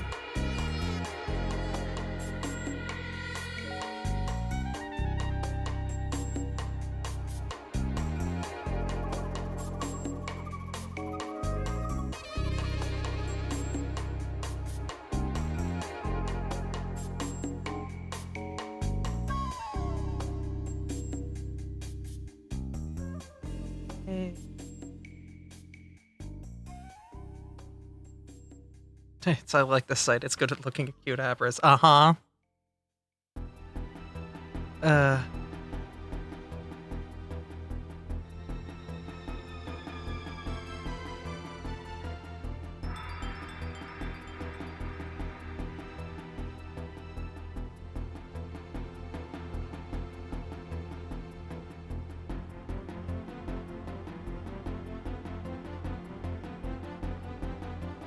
Alright, what would Joy's fighting style be? Joy would probably be like, it's Vega who uses the claws in Street Fighter, right?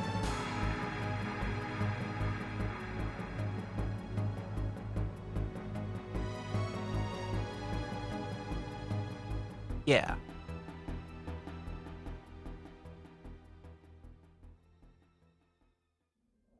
Probably be something similar to that.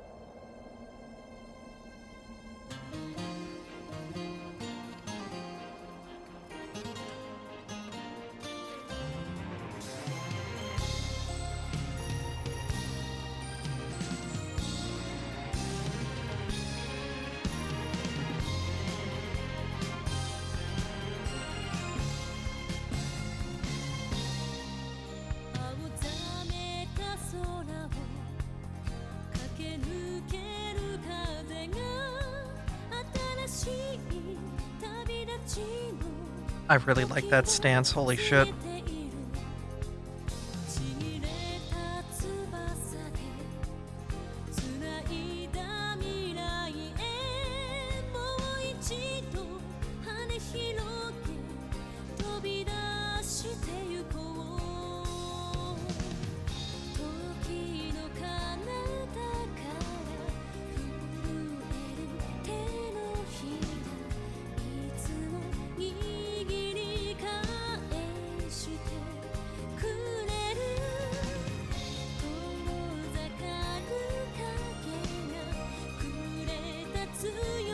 Alright, I need to look at Sneasler's body.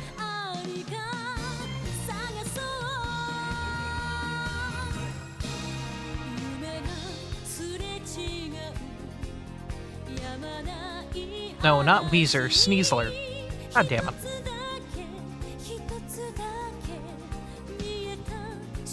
実を選び取ることで全てなくしても貫ける想いだけマネルに預けて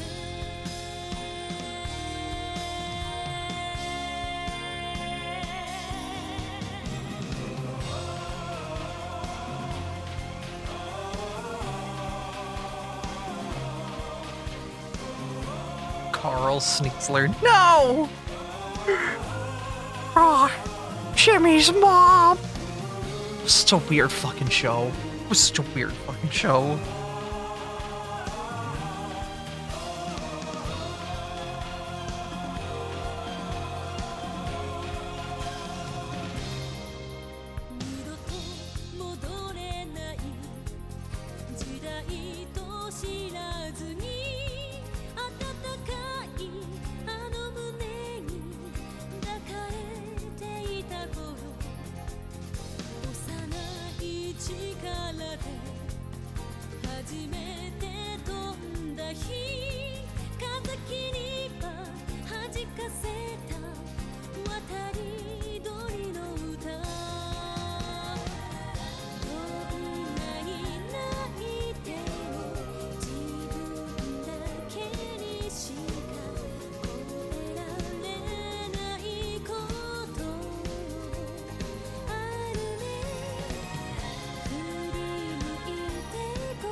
I wonder if there's a proper name to like Vega's fighting style in Street Fighter. Because if I ever build Joy out to be a Pathfinder character for myself, kind of want to like figure out how that works.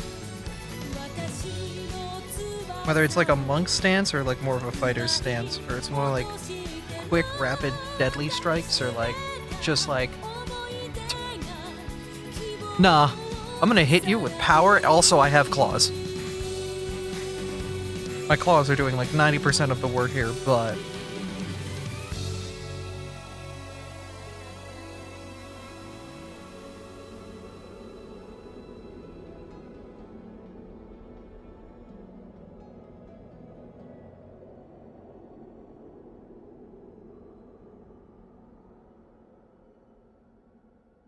I don't play Street Fighter enough to know. I don't play Street Fighter. Period. I don't play fighting games all that much. Unless you count Smash. Which every time somebody in the fighting game community says, do you count Smash as a fighting game? The fighting game community rolls their eyes.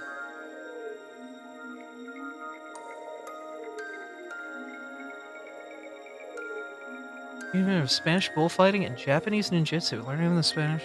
Monkia of the Spanish ninja. Huh. Okay.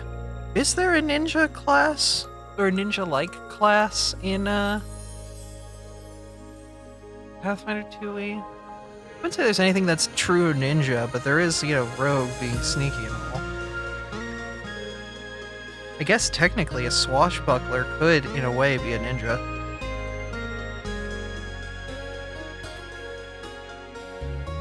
Rogue, spirit warrior, swashbuckler, yeah. Fight me in close combat. What, like the Pokemon fighting game, or like actual...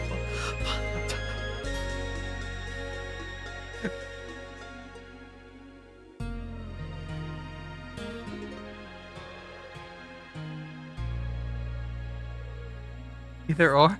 I'm gonna get my butt kicked in both. And that's hot.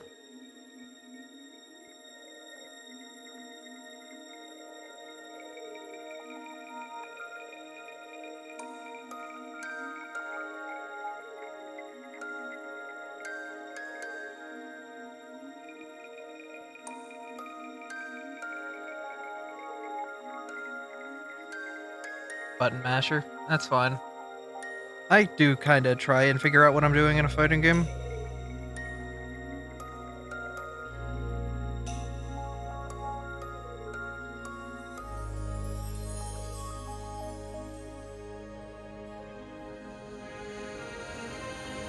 What do the fronts of Sneasel's claws look like?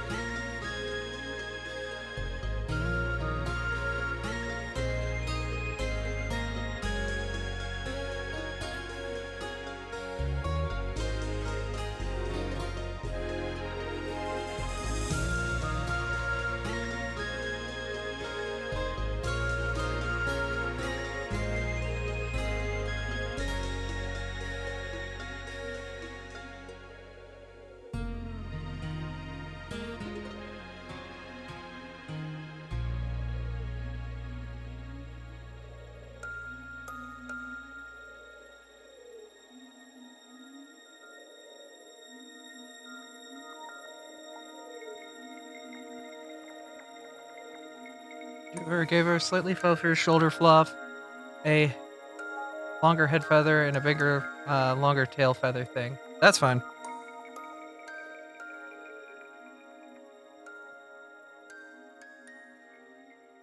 Honestly, I should make Joy like a proper OC. Like a proper ref sheet and everything.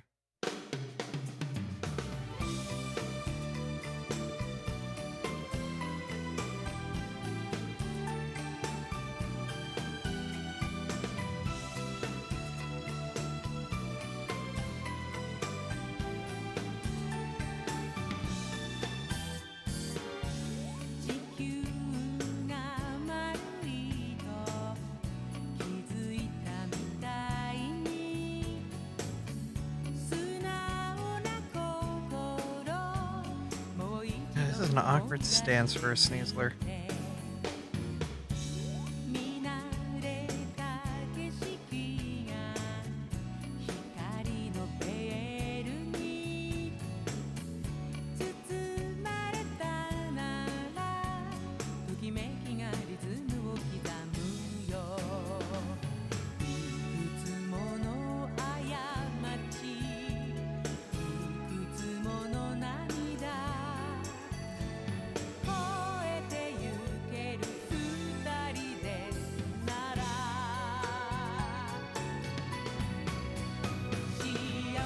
Fix some of these sketch lines and get them out of here. I'll make better headway of what I'm actually drawing at this point.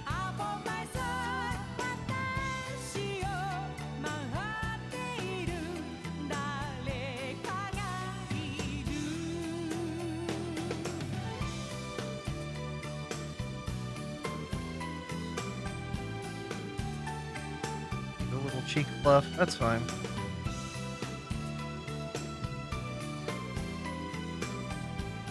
Why are the ladies fighting? Oh, it's Kev's OC.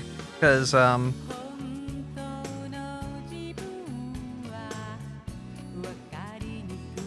there was an RP where Joy and Kev met, and boy did they certainly, Fight the fuck out of each other.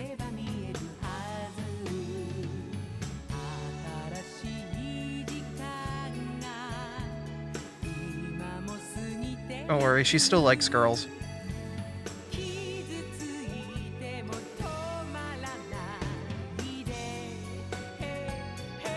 She very much likes girls. I'm honestly considering just making her just...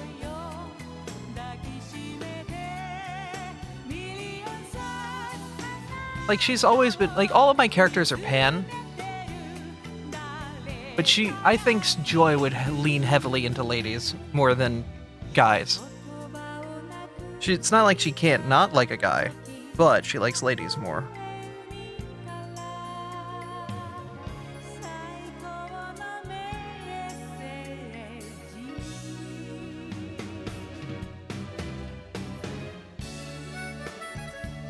Joy fight me and lose on purpose.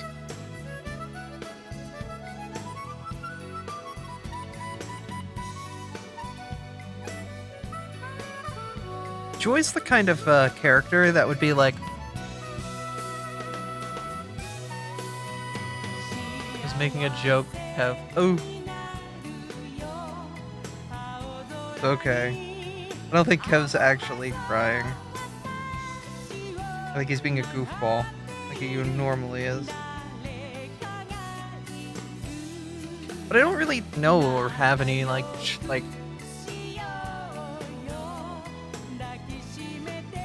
Like, Joy was with Artie's Zurind for an RP. I like that RP. I do like their dynamic too. Her with that Zoroark. It's very dangerous. But I also like the dynamic of Noelle and Joy too.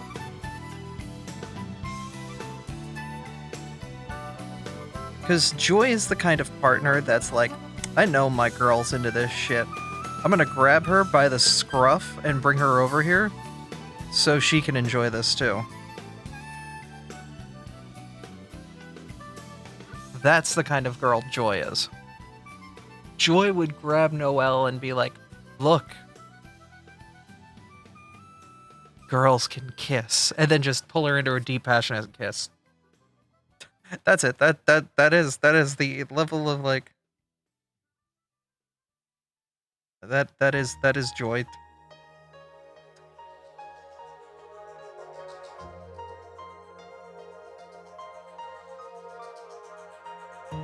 I need to draw Sneasler more.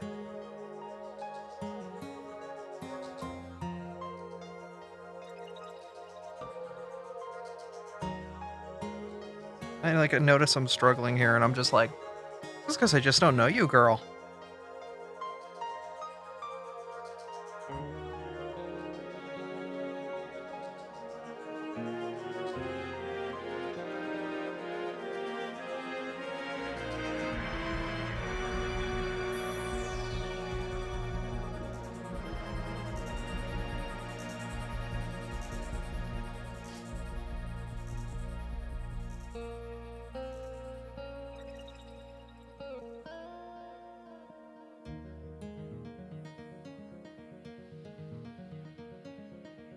But I like her. She's a dangerous, assertive energy. Very lanky in the midsection. Yeah. But they do kind of got a butt, though. Like, this is an official render, and damn, she kind of... Like, the curves on the body are pretty good. Like, you've got, like... tummy, which is always good. Got bonus tummy. But, like, there's a little bit of butt, and it moves into a slightly curved spine. Like, her spine is probably coming back around this line here. Which means that, like, rib cage is probably here. Shoulders are very small little orbs up here. Connect to her neck here.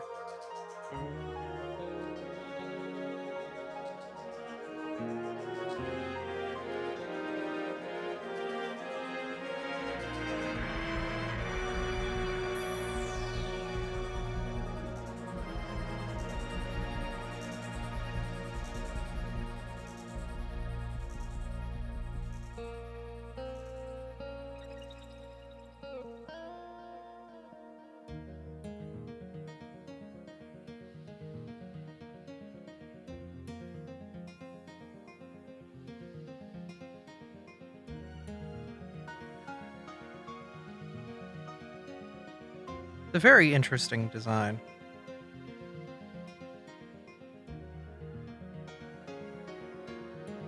But trying to, like, telegraph that correctly isn't easy. What? Yeah, so there's, like, a little bit of chest here. I think it just goes into a bigger belly. So, like... Wow, she's really... Okay. Okay, girl, please, chill.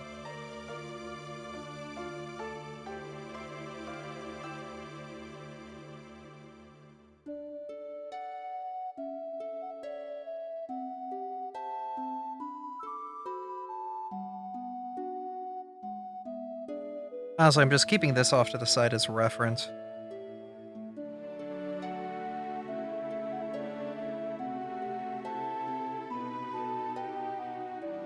Because, like, if we break this down into sections, there's, like...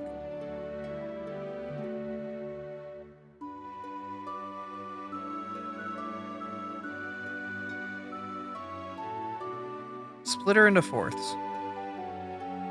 The diamond is pretty much the top fourth. There's like... And the diamond, like, is the point that the body is at its closest, at which point it kind of goes down and naturally. So we've got like that.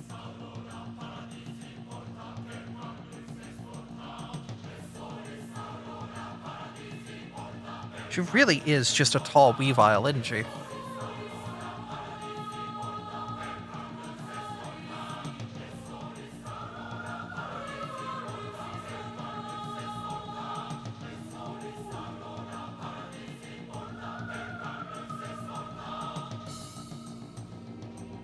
Like, I know that's the, you know, the bit of, like, her, you know, like her species is just tall Weavile. But, like, literally, like, a lot of the body, like, things that you do for a Weavile, you're doing here on Sneasler.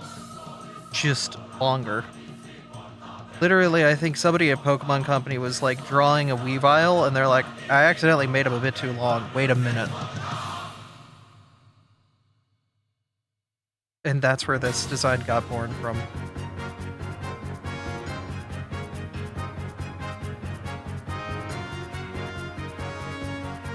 Some furry at Game Freak.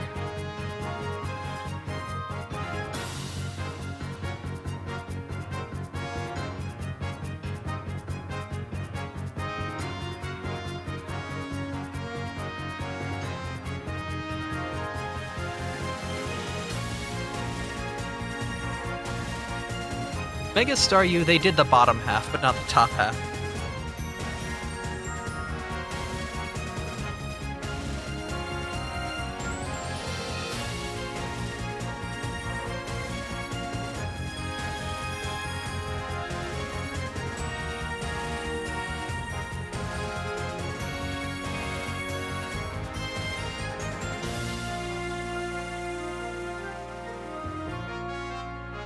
I think her body wouldn't be standing straight forward like that, though. If she's in a battle stance, she's probably more crouched over, like, leaning forward almost.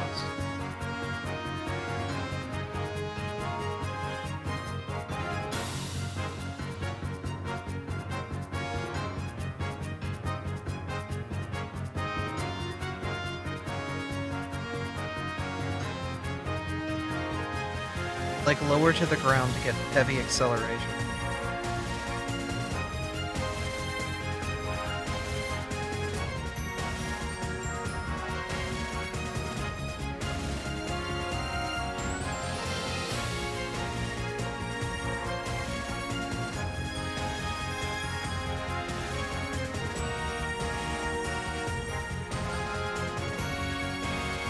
Also, let's put a little bit more fire in her eyes, shall we?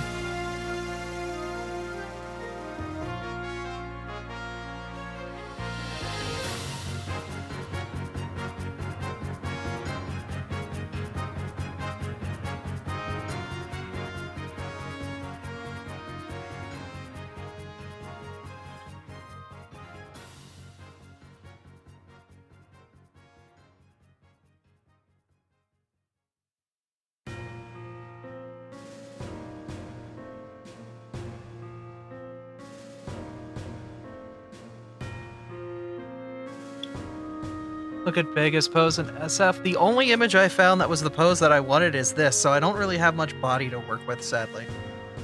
Oh, hey, that hatching stuff.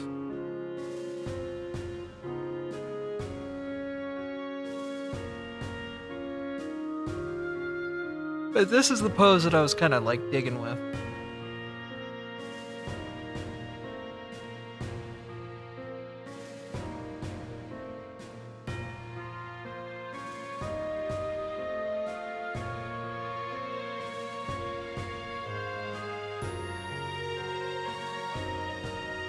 Perfectly evenly matched fight. Yeah, no, they do kind of counter each other. Poison takes out the fairy. Psychic takes out the fighting. Psychic also takes out the poison, so 4x weakness there, but you know.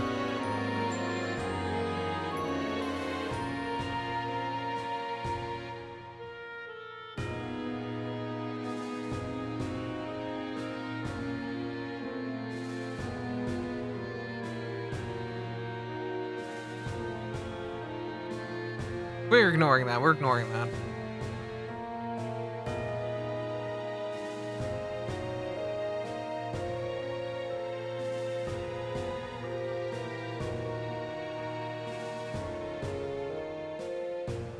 She gets bodied by a single Zen headbutt. Sadly, yes. She's got the defense of a paper bag. Same with... Is this just a common theme for characters like mine?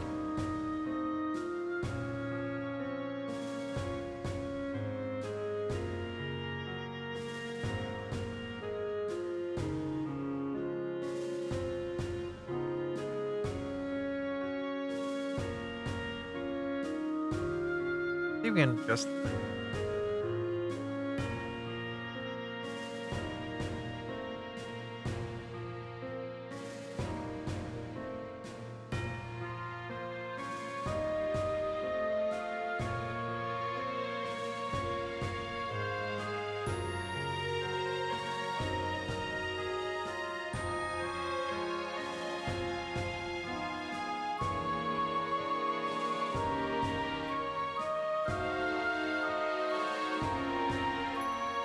Damn, she's lanky.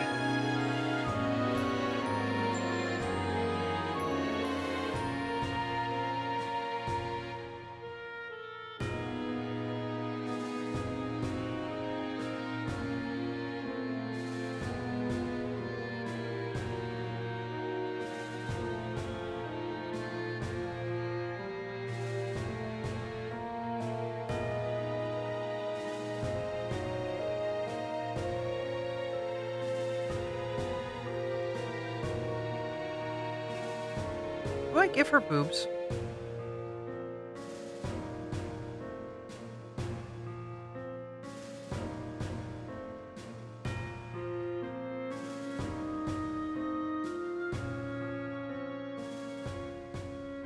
I think if I do, I'm gonna give her shallow, like, a little bit of chest, but not enough. I'm not gonna give her massive, like...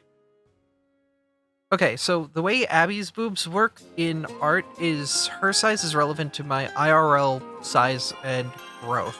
So, if in 6 years I have massive gadonkers, Abby will probably have them too. At least when I'm drawing her as a representation of self. Her as a character, I'll probably keep her where she is right now.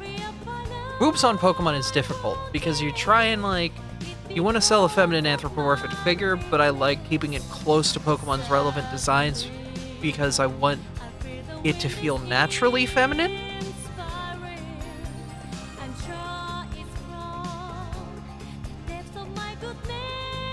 It's an odd subject.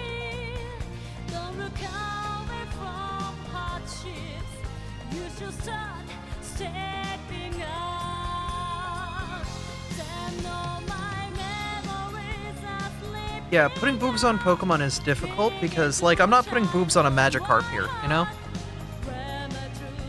It's like, what mammalian upright Pokemon can naturally kind of have that kind of definition to make them more feminine without it being putting boobs on a Magikarp? You know?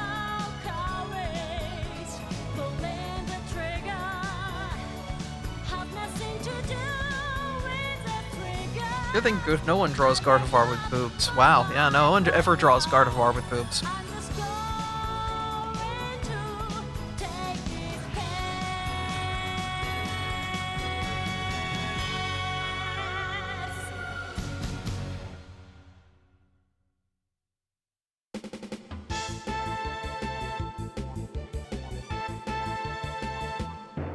Imagine a shiphead mermaid Magikarp. Oh yeah, just like... Put up a new canvas now.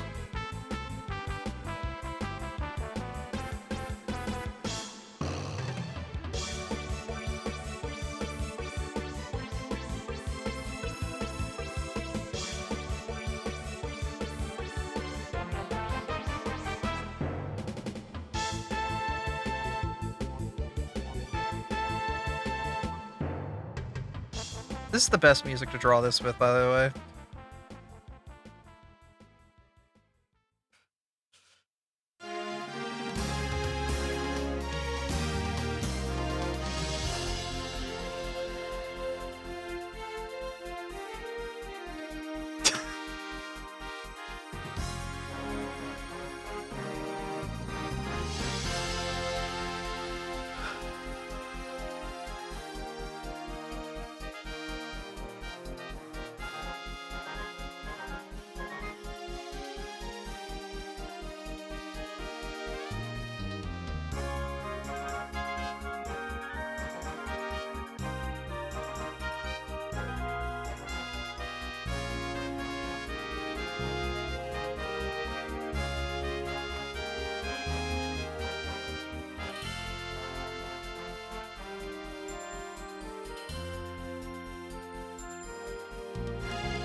There, mermaid magic harp with boobs. I'm not even like finishing this shit. Like, this is all you need?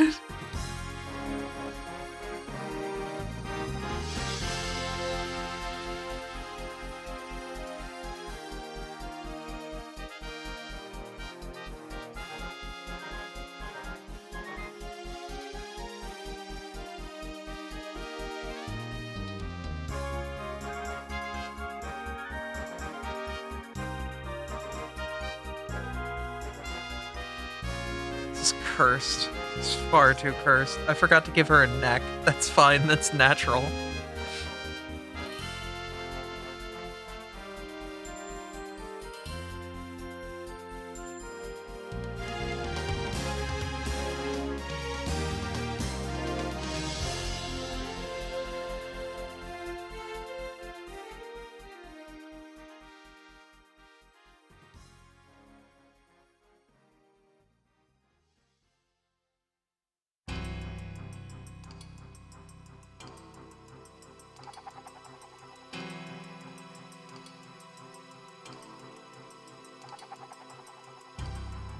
Like, you pull up to shore and you see a ship with this made out of wood on the front of it.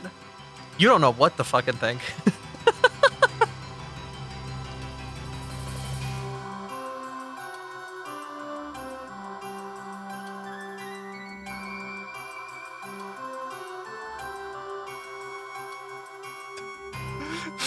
The plot of Cos. No!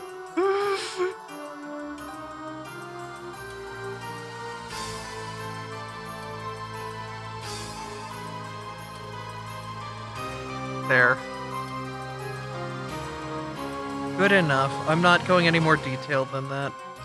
Just fixing the lines so they're not fucking monstrosities, even though this whole goddamn thing is a monstrosity.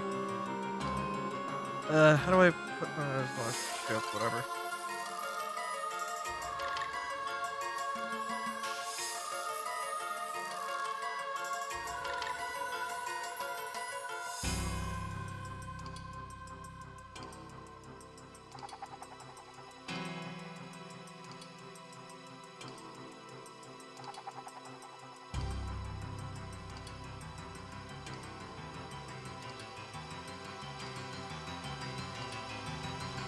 If I show my players something like this, like, I'm not...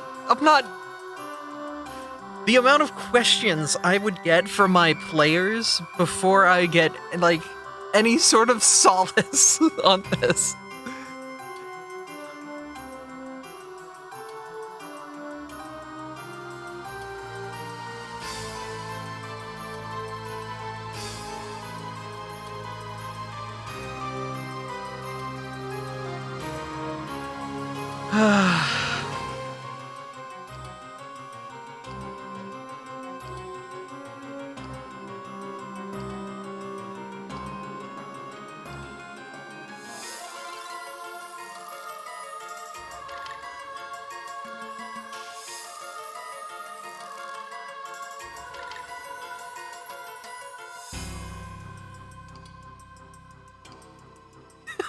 Get me commissioned for more.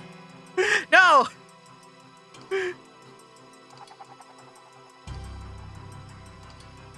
I am not making a shipwright character just for them to be like,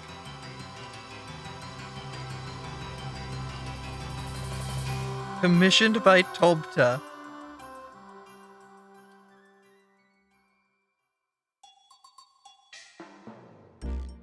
Hello.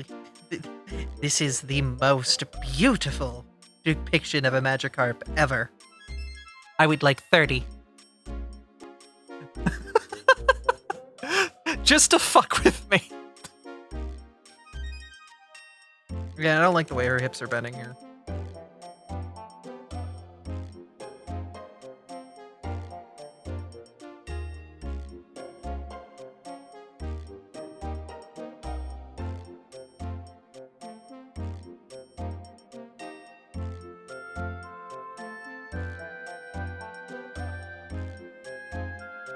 Much like the bag of Weasel.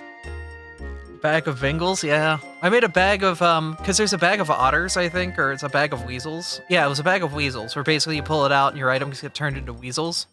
I was like, okay, how do I make this into something in Pathfinder? Okay, I can make it a bag of weasels, where every time you pull something out of the bag, a random weasel from somewhere in the world gets summoned temporarily to hold the item.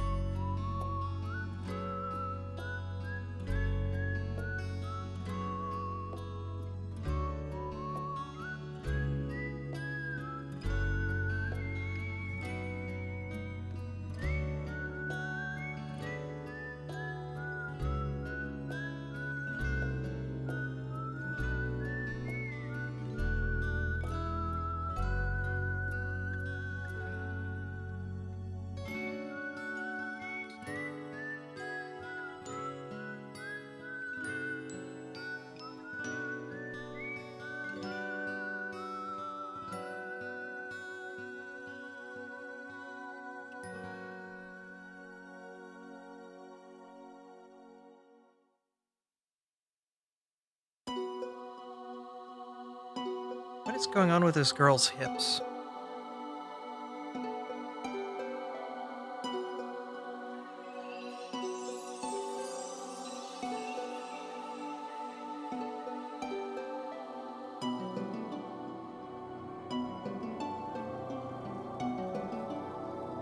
Okay, I want to assume the stance she's taking and like...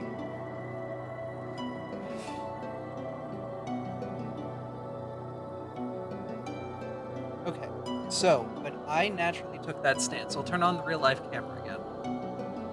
When I naturally took that stance, this is how my legs kind of position. Left leg sideways, your right leg sideways. Facing here, knee slightly bent. So, small angle there. This leg back here. Camera perspective, joy right now. Should be like this. Hi, you're so I can like.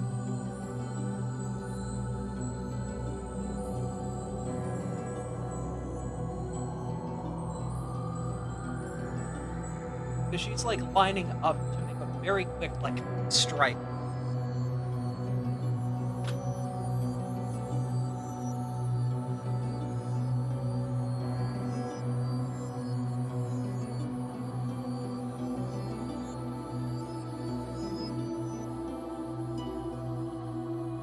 It's not too far from the piece you put in your DMs. Oh, yeah, perfect.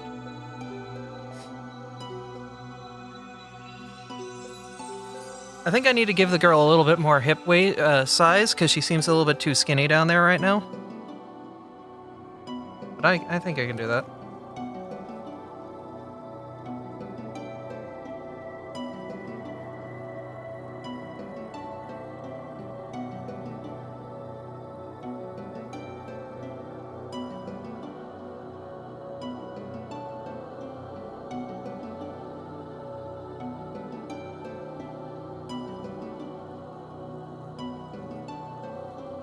Yeah. Thank you, Kuro. That helped a ton.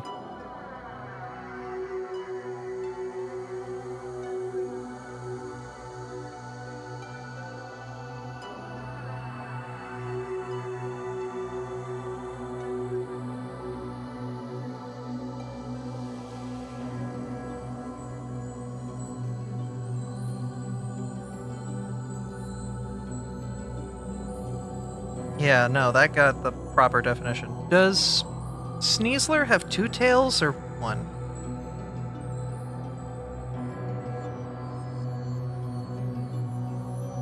I think they have... It's one, but it like folds over and has a different side. Okay. That's what was deceiving me.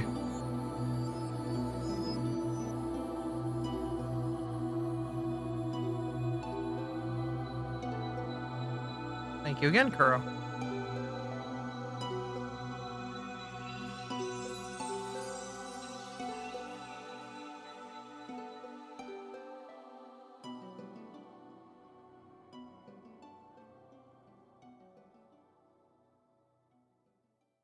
Like, I think that's a respectable amount of chest for a Pokemon.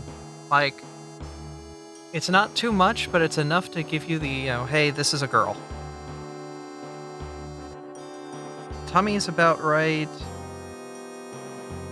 as to where it should be.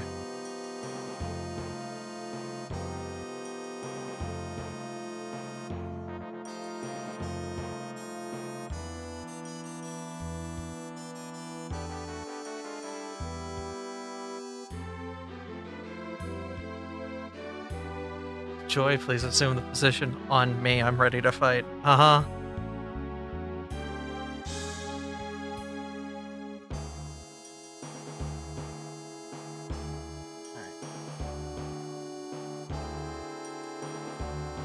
Gardening. Yeah, I want to know about gardening. Thank you.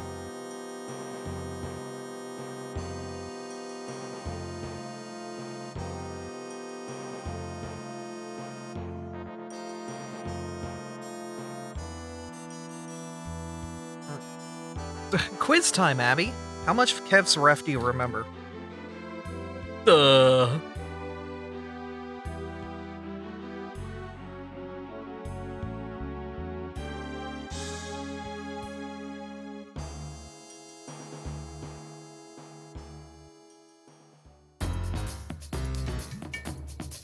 Let's see how far I can go before I pull up the ref. Welcome to Artist Challenge.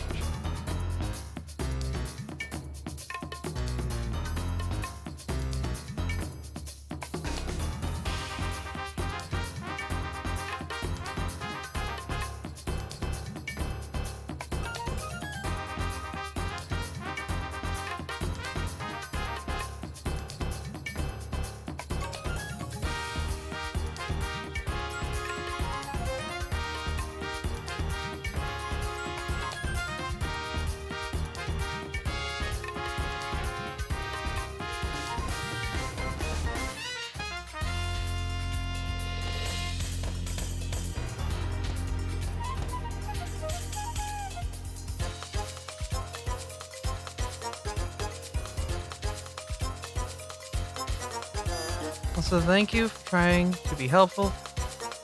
Thank you, I like trying to be helpful. Oh, no, your refs fucking saved my butt. Like, what you did there saved me, because I would have been struggling on this for a while. So thank you.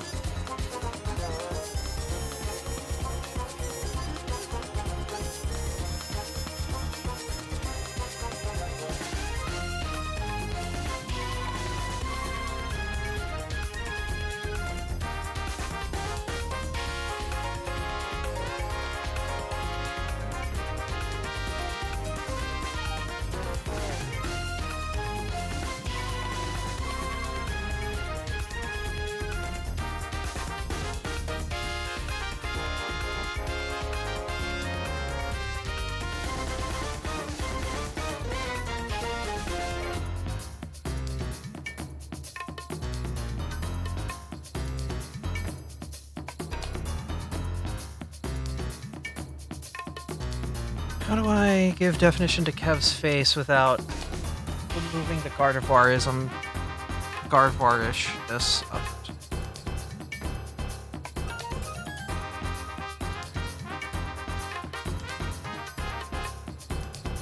Do I not have Kev's ref? I do.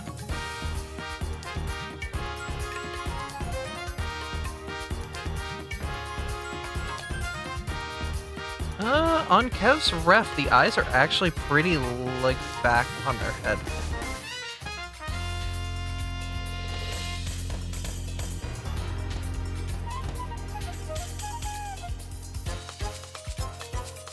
Also, the head itself, the bottom part, has a bit of an angle to it.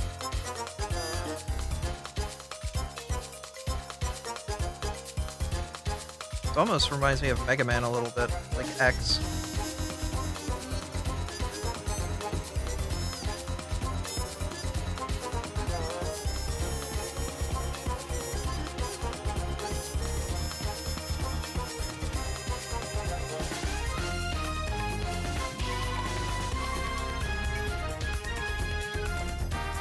Go full JoJo with it. What, give everyone massive freaking muscles and whatnot? That's more JoJo Season 3, I'm gonna be real. After that, they all became kind of twinks.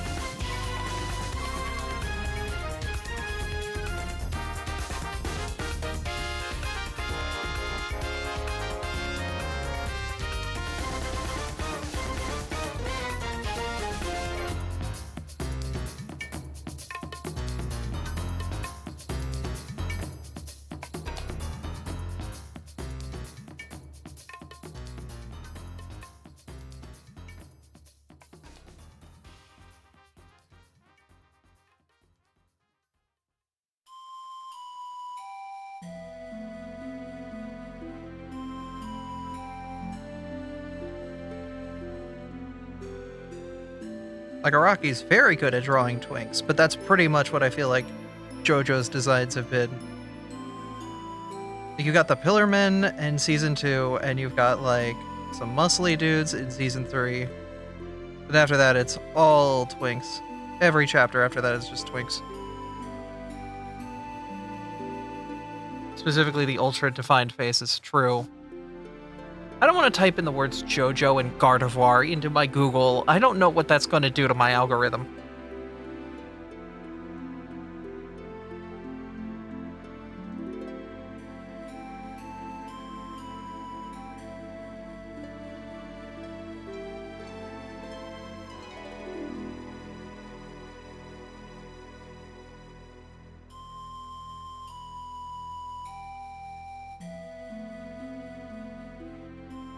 Look, I just got the algorithm to the point that I like it. Like, it actually gave me some pretty good music suggestions.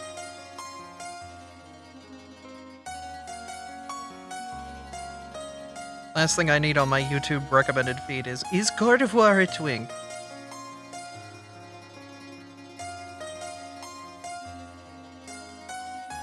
I'm sure that's somebody's video. I'm ranking all Pokemon to figure out if Pokemon's got more twinks or hunks.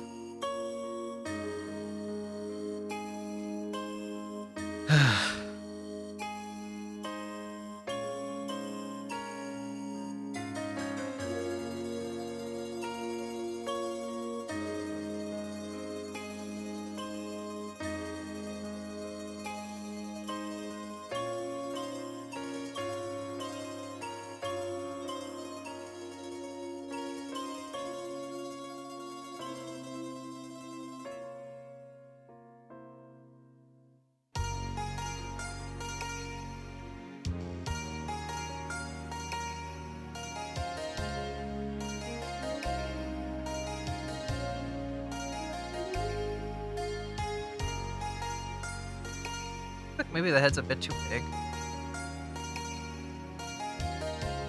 Maybe that's my problem. I put in the wrong cheat code, now Kev's head is too big.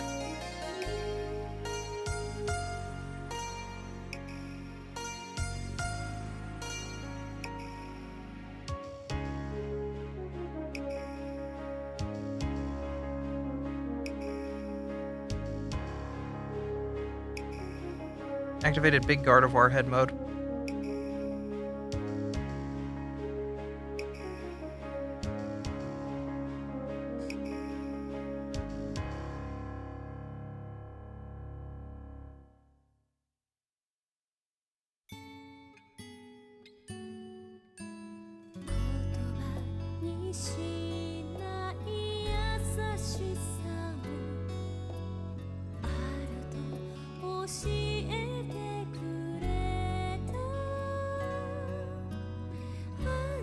It's learning.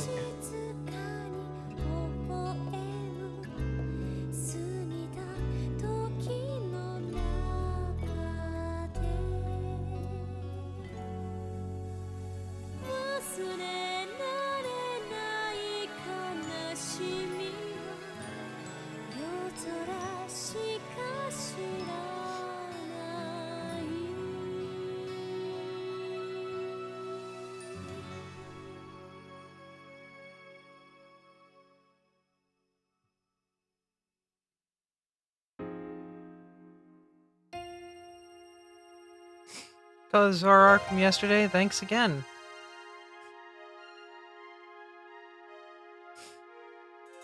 Oh, I see.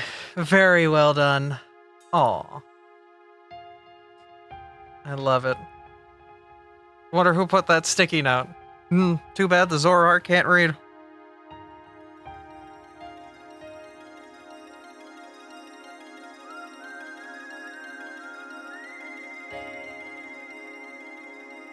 I'm gonna cut their hair a little bit back.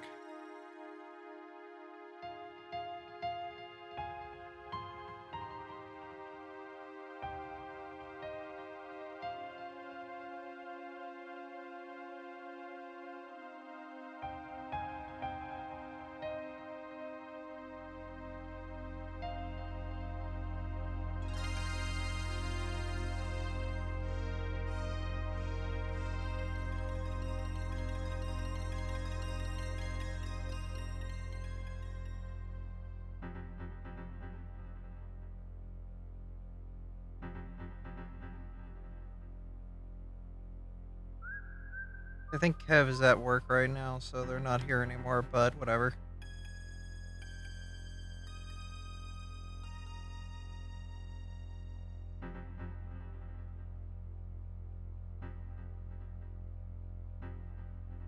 Ow, that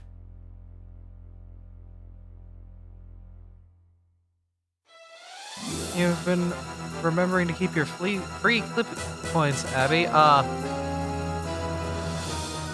Right, I'm supposed to do that with Clip Studio Paint, aren't I?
Right. The thing is, when I launch Clip Studio Paint, I just launch the exe that launches the app. I don't launch the launcher.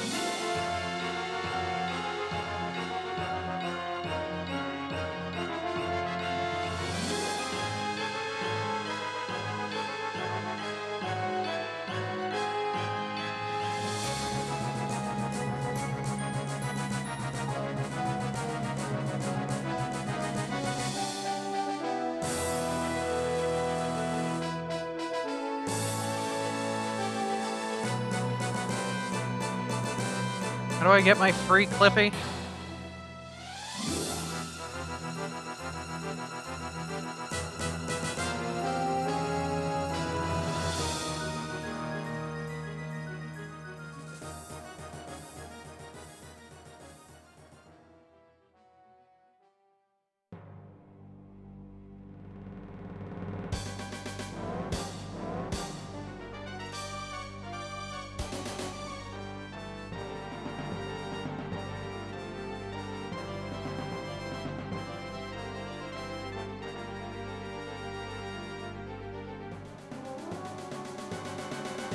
How do I get my free Clippy? I don't know.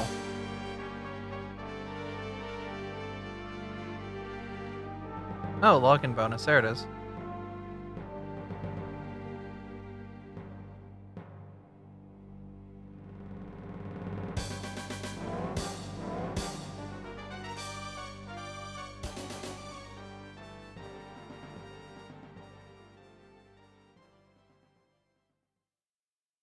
Okay, cool. I'm gonna pin that to my bottom bar so I don't forget to do it.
Yeah, it seems like Wild Arms music likes having the motif of ba ba ba ba ba ba ba ba. Bum bum bum bum bum bum bum bum bum bum bum bum bum bum bum bum bum. They really like that motif.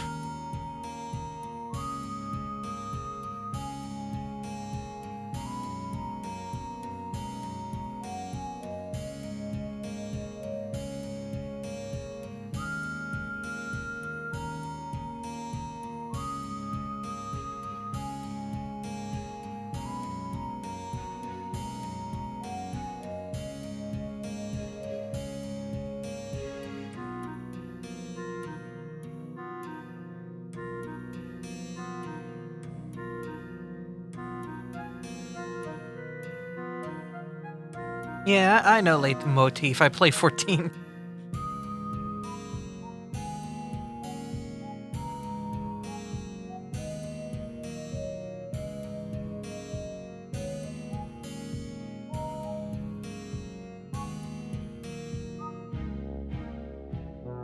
I know you know. You're explaining for the chat. I understand. I understand.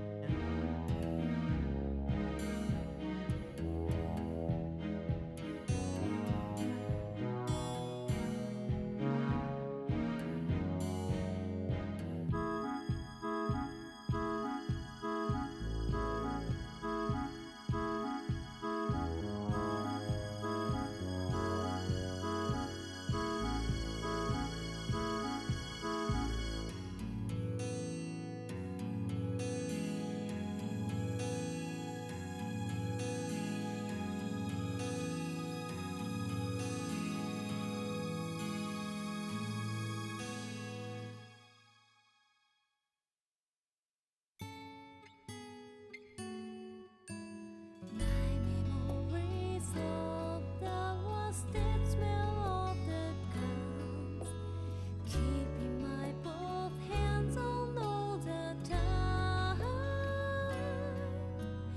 I just want to fall into a silent slumber under blinking stars of wilderness.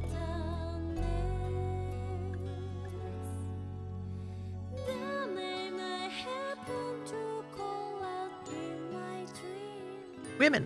Only the night sky knows who's at war.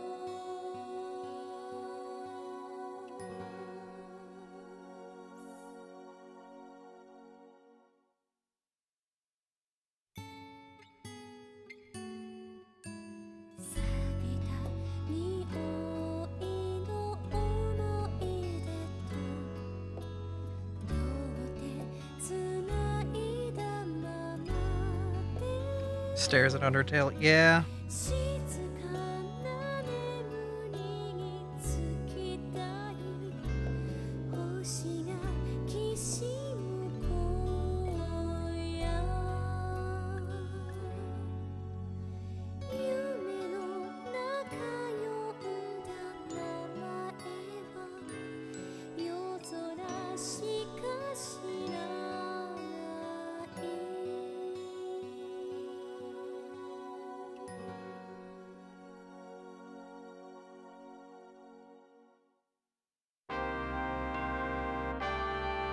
Full sprint honestly feels like we're gonna lean her body a little bit forward and actually just make her like.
Ah, got that sentimental value.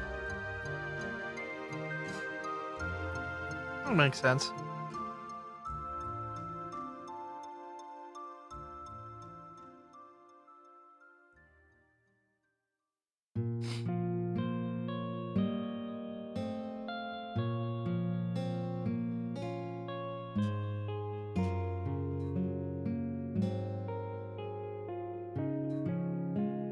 This back sketch isn't really doing anything for me at this point.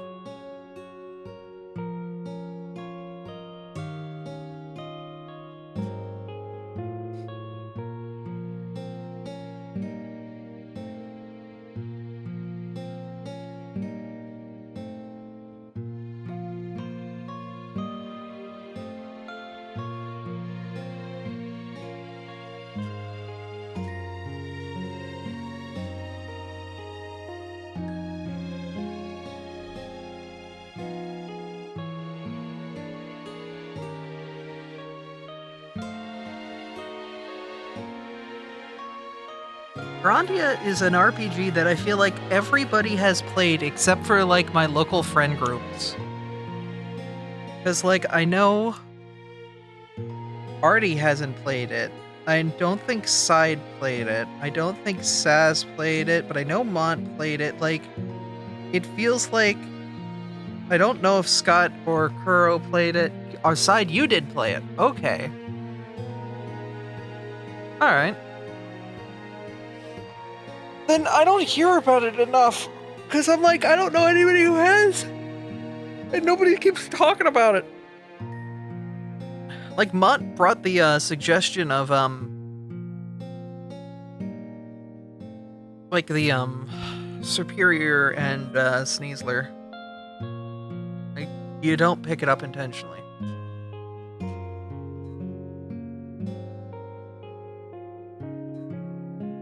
Huh.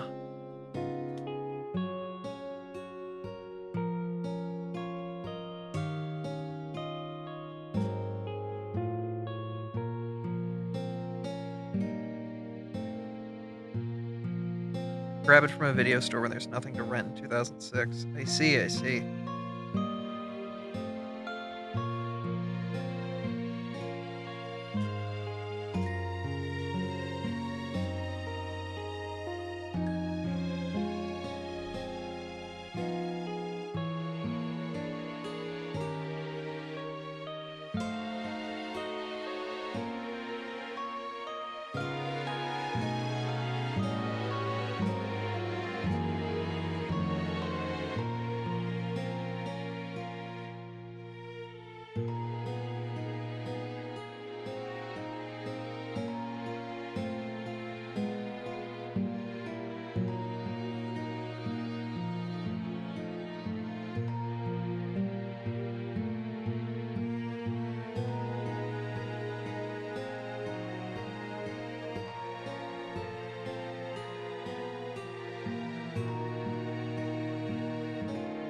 I have to get really detailed with a goddamn sketch pen. Sometimes this works, sometimes it doesn't.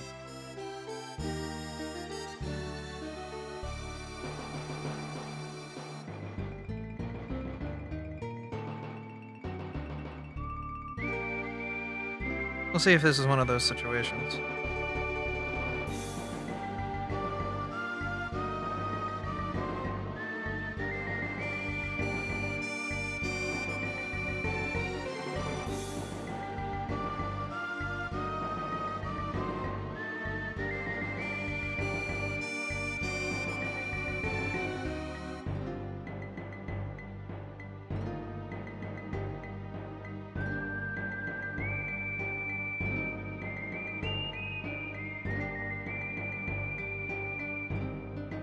Loved it even though you couldn't understand English. Aw.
Ooh, I like this. I immediately know what dungeon I can use this music for. Like, there is a dungeon immediately in Koss's future that I can use this for.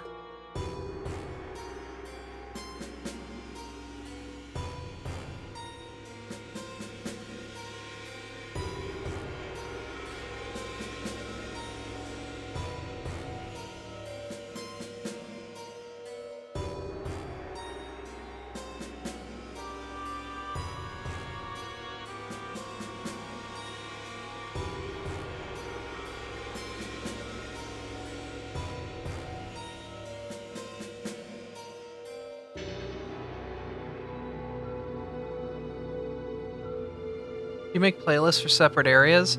Kind of. The current playlist setup for Koss is set up so that there's like general areas, but I need more like direct dungeon music.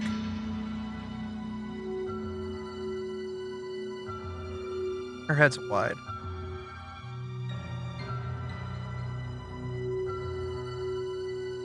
Because Cost doesn't really have direct, like, this is this dungeon's theme and that's it. But this, I immediately know a dungeon that I'm going to give this the theme music of. Because this makes me feel uneasy in certain ways. And that's exactly how I want the players to feel entering this dungeon.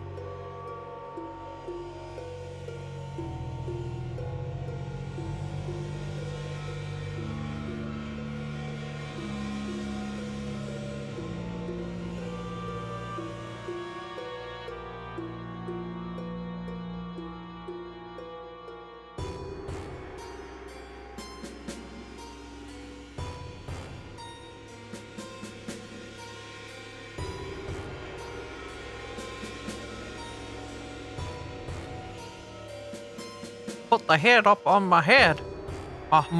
Wait, why does 30 seconds of hoodie? That should have put a hoodie on me. Hello?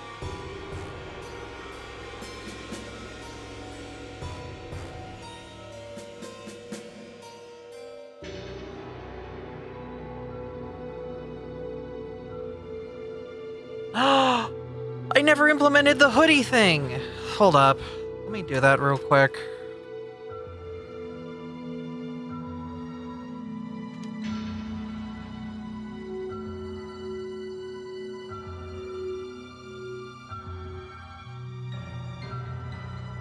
I have to put a second arm on Joy. I got a little too close in on her.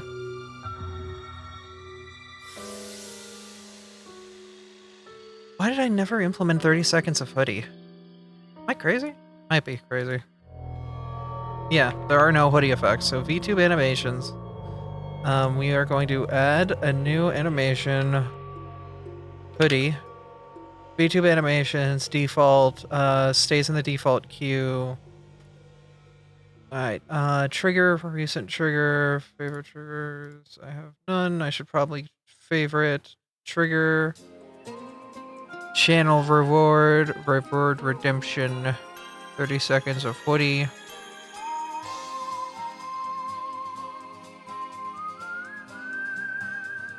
Sub action. This is going to be pretty simple.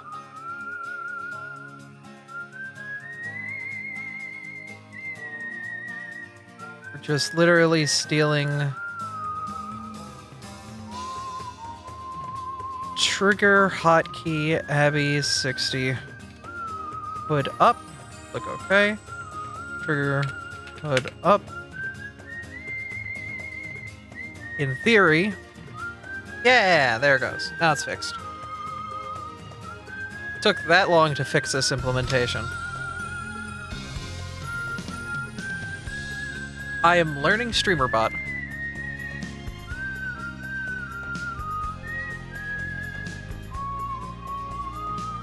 Alright, Kev, I'm almost done. I just have to throw rain on it to also give Joy her other fucking arm. Other pose.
Playlist for vibes. One for creepy locales, one for sneaking around, one for dense conversations.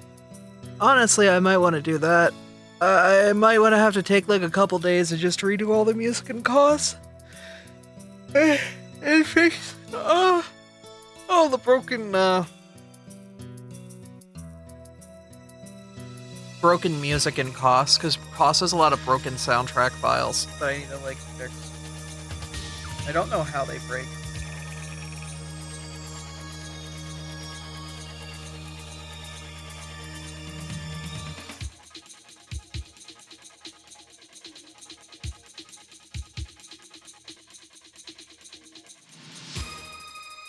I think Artie has prepared something. I can smell it.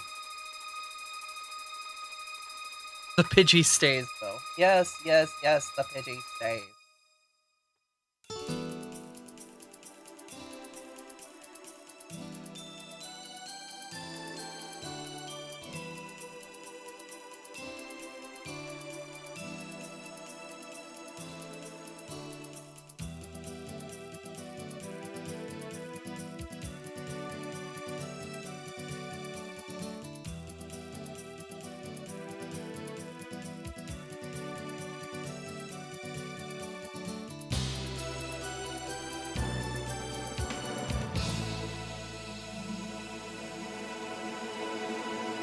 I'm blue. Wabba-dee bye.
Alright, I'm pretty much done here, and after this we're gonna go raid Zeldathon, because I actually want to go, like, food and shit. So. Yeah. Then I might be back later this evening with, like, Minecraft or whatever I'm feeling. Might be a video game, might not be.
I feel like I could have done better, but I think I did alright. 1460-2.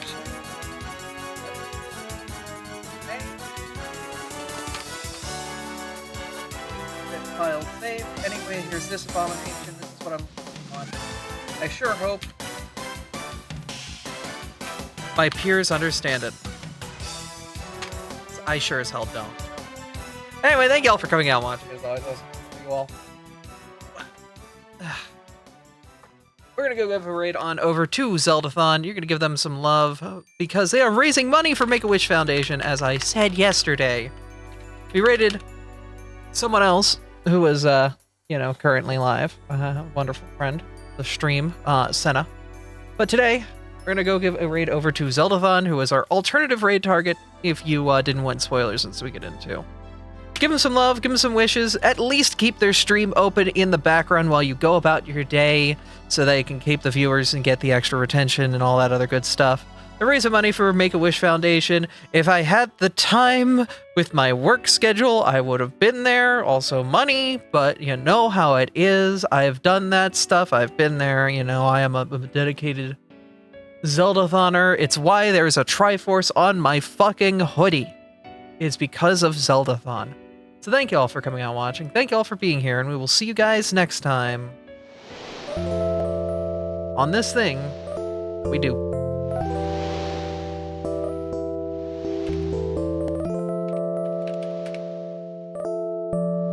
Goodbye, friends.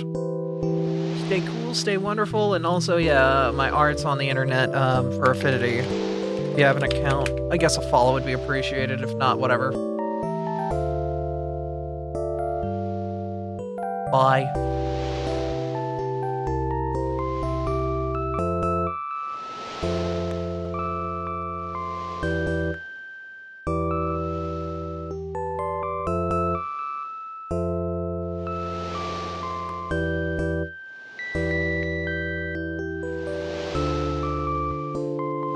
I might be around later, don't know. We'll see. Y'all stay good. Y'all stay cute. Bye.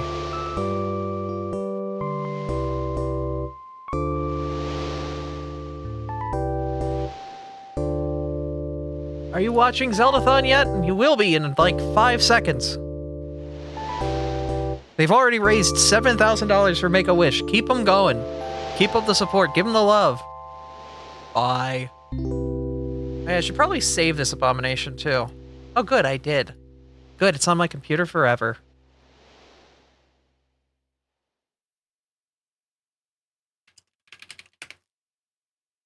Oh.